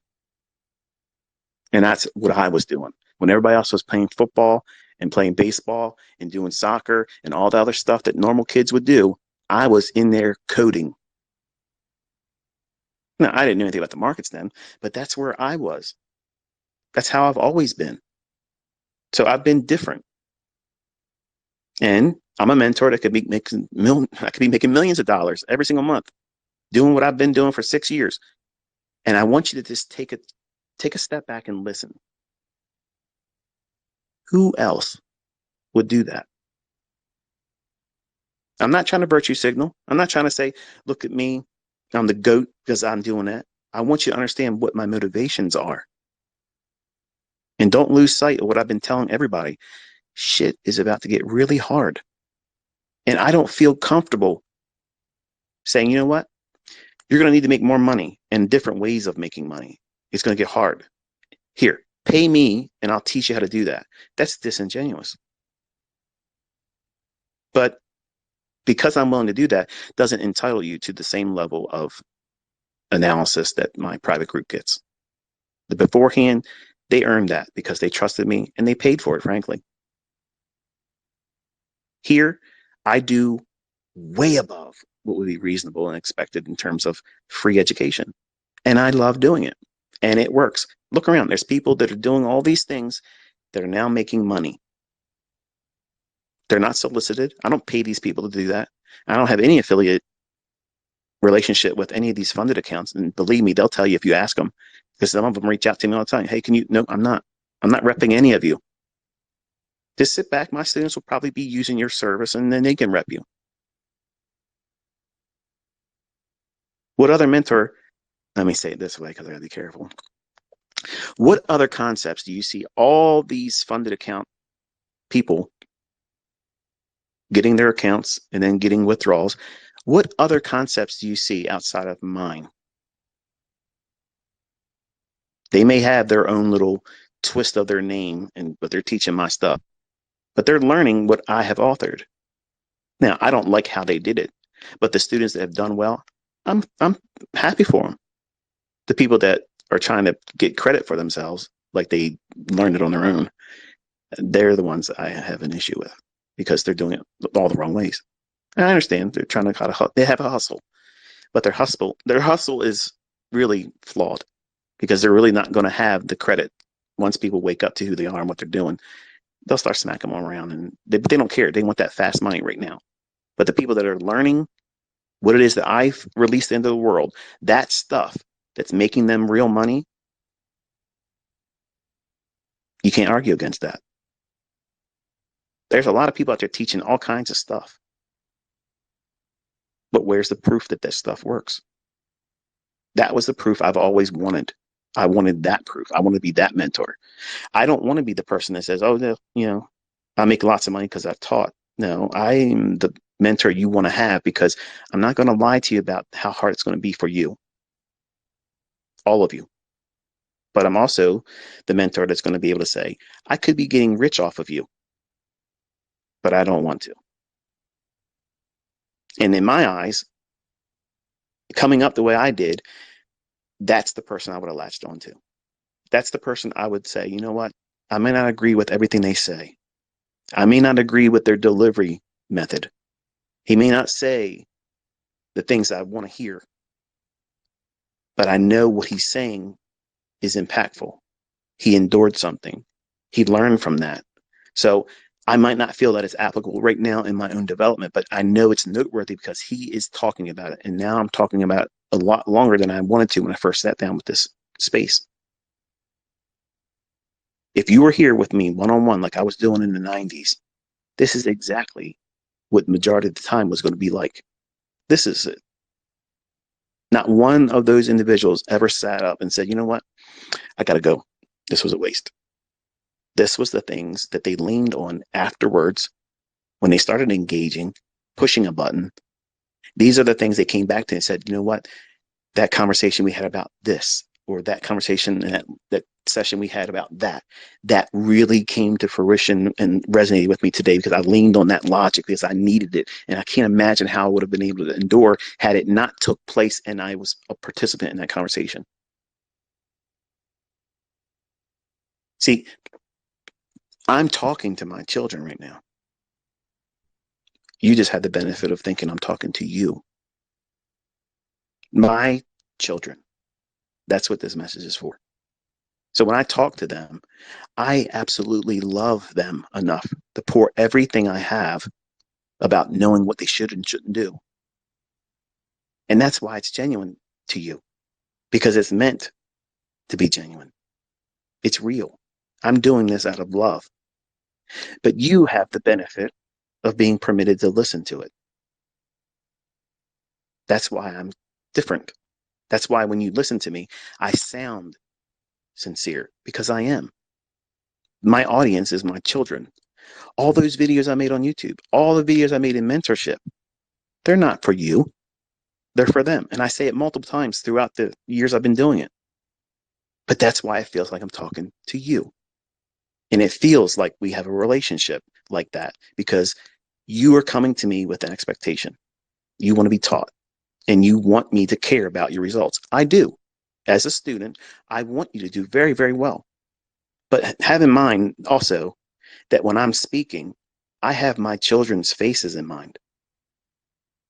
I'm talking sometimes to one specific child about certain things that they're wrestling with, or I know they're about to wrestle with, and I'm going after that in our conversation. Well, it's not really a conversation, but the jawboning session like this. So I understand the unique position I'm in.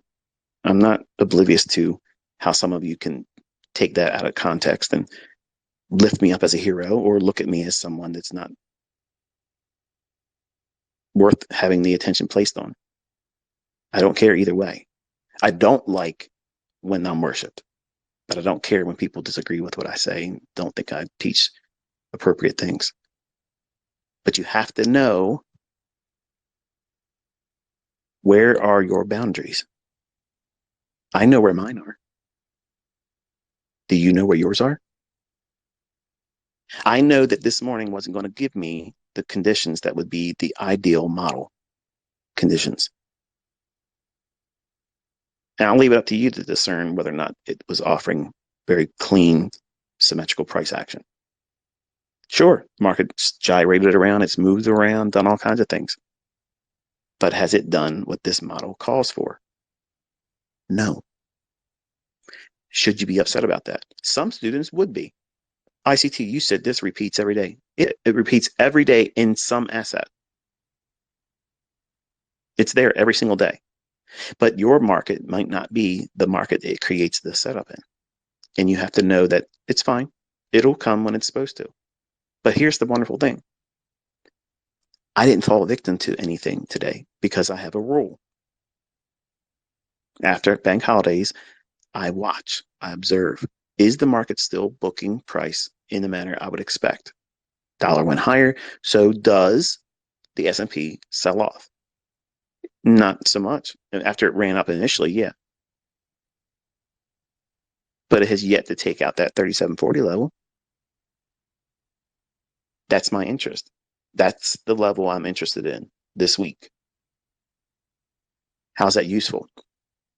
Well, if I don't have a setup come Wednesday, 7 o'clock in the morning, I have to pull all interest in taking any trades. That's how I operate. Doesn't mean it won't pan out later in the week. It won't deliver on Thursday or maybe even Wednesday afternoon.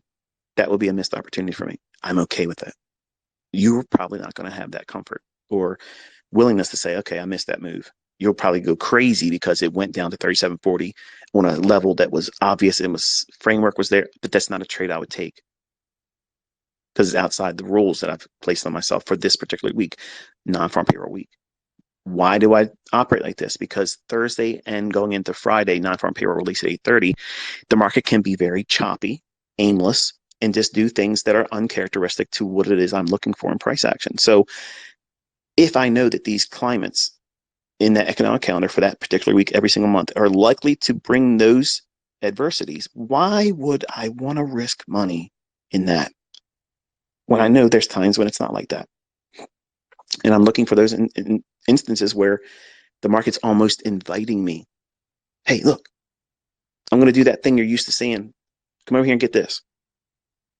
Versus, what the hell's going on? Why is it doing that when it should be doing this? All right, I'm going to arm wrestle you. That was 20-year-old ICT. It was an invitation to go out into the arena, bring my sword, leave my shield, because I was better than the average bear. I don't need to worry about defending myself. It was just get out there and buy it and expect limit up moves and blue ribbon results. And then I was the one being carried out on a stretcher. Every single time I was like that, that's what was the result. So you either live long enough to learn the lessons and be better because of it, or it takes you out of the game entirely. And I was fortunate enough to not ever want to lose my passion for this. And even though I had early on adversities that would have otherwise took the average person out of this and interest, completely remove it, I still wouldn't let go of it. And I think that's the reason why the Lord gave me obsessive compulsive. Because if I didn't have that, I don't think I would have stayed in this. Like, it would have been too painful for me to endure all the times where I lost my accounts, even doing it to myself as a 20-year-old. I would have never had the wherewithal to stay with it. I would have given it up way earlier than the dozens of times I said I was going to quit, but really was just me saving up money to get another account started. So there's a lot of lessons that, an experienced individual can give you, but they're going to be in the flavor that isn't going to be the most palatable when you're young or new, because you feel like they're not going to be useful to you until you start losing money. And then you're going to want to know the answers to those questions that are very pressing at that time. How do I stop the hemorrhaging? How do I stop myself from doing this to myself? See, many of you have never even traded outside of a demo yet. You don't even know what that feels like yet. Your first trade is going to be full of heart palpitations. Your palms are going to be sweating, and it doesn't matter how little of risk you're putting on. It's real now. It's a report card that none of you want to get the results for. You're scared. What if your first trade's a losing trade? How embarrassing will that be? Every single time I've ever opened an account since I was 20-some years old, I purposely throw the first trade. I just do something just to put it on there, and I close it after it puts a loss in. I do that. You know why I do that? It cancels out the necessity for me to be perfect. I'm sure that sounds silly in some of your ears. It's, well, why the hell would you want to do that? Because that's something I have to do, or I will wrestle with perfection. So if I start a new account, say I open up with a broker, I open up and all of a sudden, boom, I'm ready to go in there. I'm starting to trade. The first thing I do is throw one trade. I just toss it in. And that completely discharges my ego. It completely discharges my expectation on myself. And it frees me up to just focus on what it is I'm doing it for. Not, I can't have a losing first trade. I don't even worry about it. I make it to the first trade as a losing trade. There it is, done. I have mastered my ego by doing that very one thing. Whenever I start a new month, I do the same thing. Why? It's a rule for me. Now, I'm not saying I'm losing thousands and thousands of dollars, but I am taking a loss. And it's something I want to do because it sets me up in the right mindset that perfection is unrealistic. So if I can take that loss, knowing I'm going into it, taking that losing trade, guess what that's doing? It's reminding me that this business is all about managing losing trades, because every single trade is a losing trade until you close it in profit. When you open up a trade, you're under the spread, you're underneath the commissions. You got to come out of that. You have to trade your way out of every trade because they're all losing trades. Very, very rarely do you ever get in a trade right away. It jumps right from entry to no drawdown whatsoever. They happen, but largely, majority of them are going to be you got to overcome some kind of initial under the water type threshold, whether it be cost by commission or spread or initial drawdown from the entry. So one of the most freeing things I could have done for myself as a young man was give myself permission to do that very thing. And I got the idea from George Angel, which is also the guy that taught me that if I don't have a real good feel for the marketplace, but I know that the market's going to be moving and I'm just a little unsure about my bias, or I don't have a bias, but I'm expecting a lot of volatility for that day because a report's coming out, something to that effect, I will just put on a small position. I'll just toss something in the water and see how I react to that. If I put a short on, for instance, and back in the 90s, to say I went in and I put 2 contracts short. Okay. I'm watching to see how do I feel in that trade? Do I feel confident it's going to move in my favor? Or am I starting to feel like it's going to go against me and widen the loss? And that immediately gets me in alignment with the marketplace. Some of you would never even think to do that because you think that's wasted money. No, no, no. I'm just paying a premium for Intel. When I first read that in his books, I was like, the hell is this guy smoking? You're telling me you're putting real money in the markets, knowing that you don't know what the hell you're doing, and you're just going to get a feel for what's going on? Look, I can do that by watching price. You can't. You cannot. It's not the same. You have a perspective that is much more meaningful when you put something on the line. And for instance, say you trade in Forex, put in the smallest leverage that your broker will permit you to do and see how much insight it gives you. Stop thinking about that MT4 screenshot being blue only. It doesn't matter if you have a little bit of red in here and there. What matters is, are you hemorrhaging money when you're losing it? Or are they controlled losses? Are those losses inside the boundaries that you've outlined for them? You have to have boundaries in every asset and facet of trading.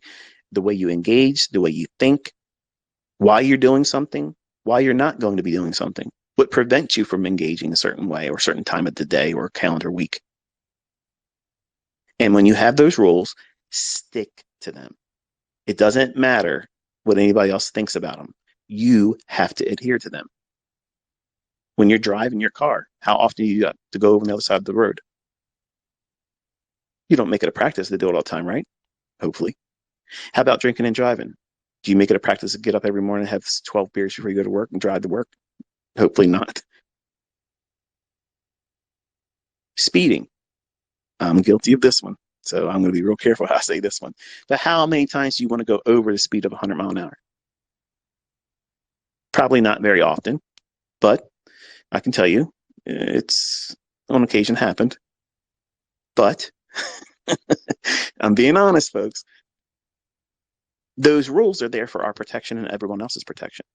But your broker's not there to protect you. I'm not going to be there to save you. Your spouse isn't going to help you. Your children aren't going to certainly do anything to get you out of a bad situation.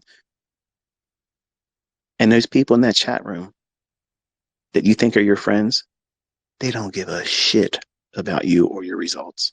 They don't care. They don't care, folks. They're in there to get a withdrawal from all of you around them. They're not in there depositing anything good. They're in there to fluff themselves up or to cope. They're in there to get a dose of copium because they're losing. And they want to be around other people that they can see are losing too. And they can talk down to you, even if it sounds like they're doing something admirable, saying, oh, don't worry, stick to it. Stick to it. You'll do better. Meanwhile, they're blowing out their account. They're between accounts. They don't have money to put back in an account, but they're giving you advice, and you don't know what they're doing. And you might feel, oh, this person's really nice. He talks to me, or she talks to me, encourages me. This person's probably a losing trader. That's why I don't like chat rooms. That's why I don't like Discord rooms. That's why I don't like all those types of things, because they feed negativity. It doesn't give you a benefit of being there. Now, there are times where there are individuals that are genuinely interested in helping other people, and they're showing their prowess. They're calling a move, they outline a move, they explain what's going on, why it should take place. If you're in an environment where it's like that, and you don't have the opinions of others also, like if it's a free-for-all, everybody can talk, then I think that's a bad place for you to be. But if you're amongst someone that has a skill set that they're showcasing, and they're walking you through the marketplace, and they're proving prowess, then that's not a wasted environment. That's something that could be beneficial to you. But unfortunately, there isn't a whole lot of that going on. And they do exist, but largely it's not like that. Usually it's some kind of a forum where everybody can chit chat. And I know when you're new, because this is what I thought too. I'm going to say this. I'm going to close this session. When I was on America Online, I would join so many message boards and forums, online, because I was looking for that person that I am today, and I never found them. So I couldn't find them, so I became the person I was looking for. When you join these chat rooms, you're thinking that someone's going to be very nice and help you out, and they're going to do it out of the kindness of their heart. And I never found that to be true. I got the same regurgitated crap advice that I already had in all the books I wasted money on. I stopped buying books. 2016 books. I never, ever, ever bought another financial book after that one. That was it. Done. The books that I say that are beneficial, I put on a video on my YouTube channel. That's it. They're the only ones. And I have just about every book you're going to ever come up with, unless it was released after 2016. I probably have it. And I've read some of them multiple times. And mostly it's because it's sentimental value that I went through that crap. But if someone stole them from me, I wouldn't care. Would I buy the books that I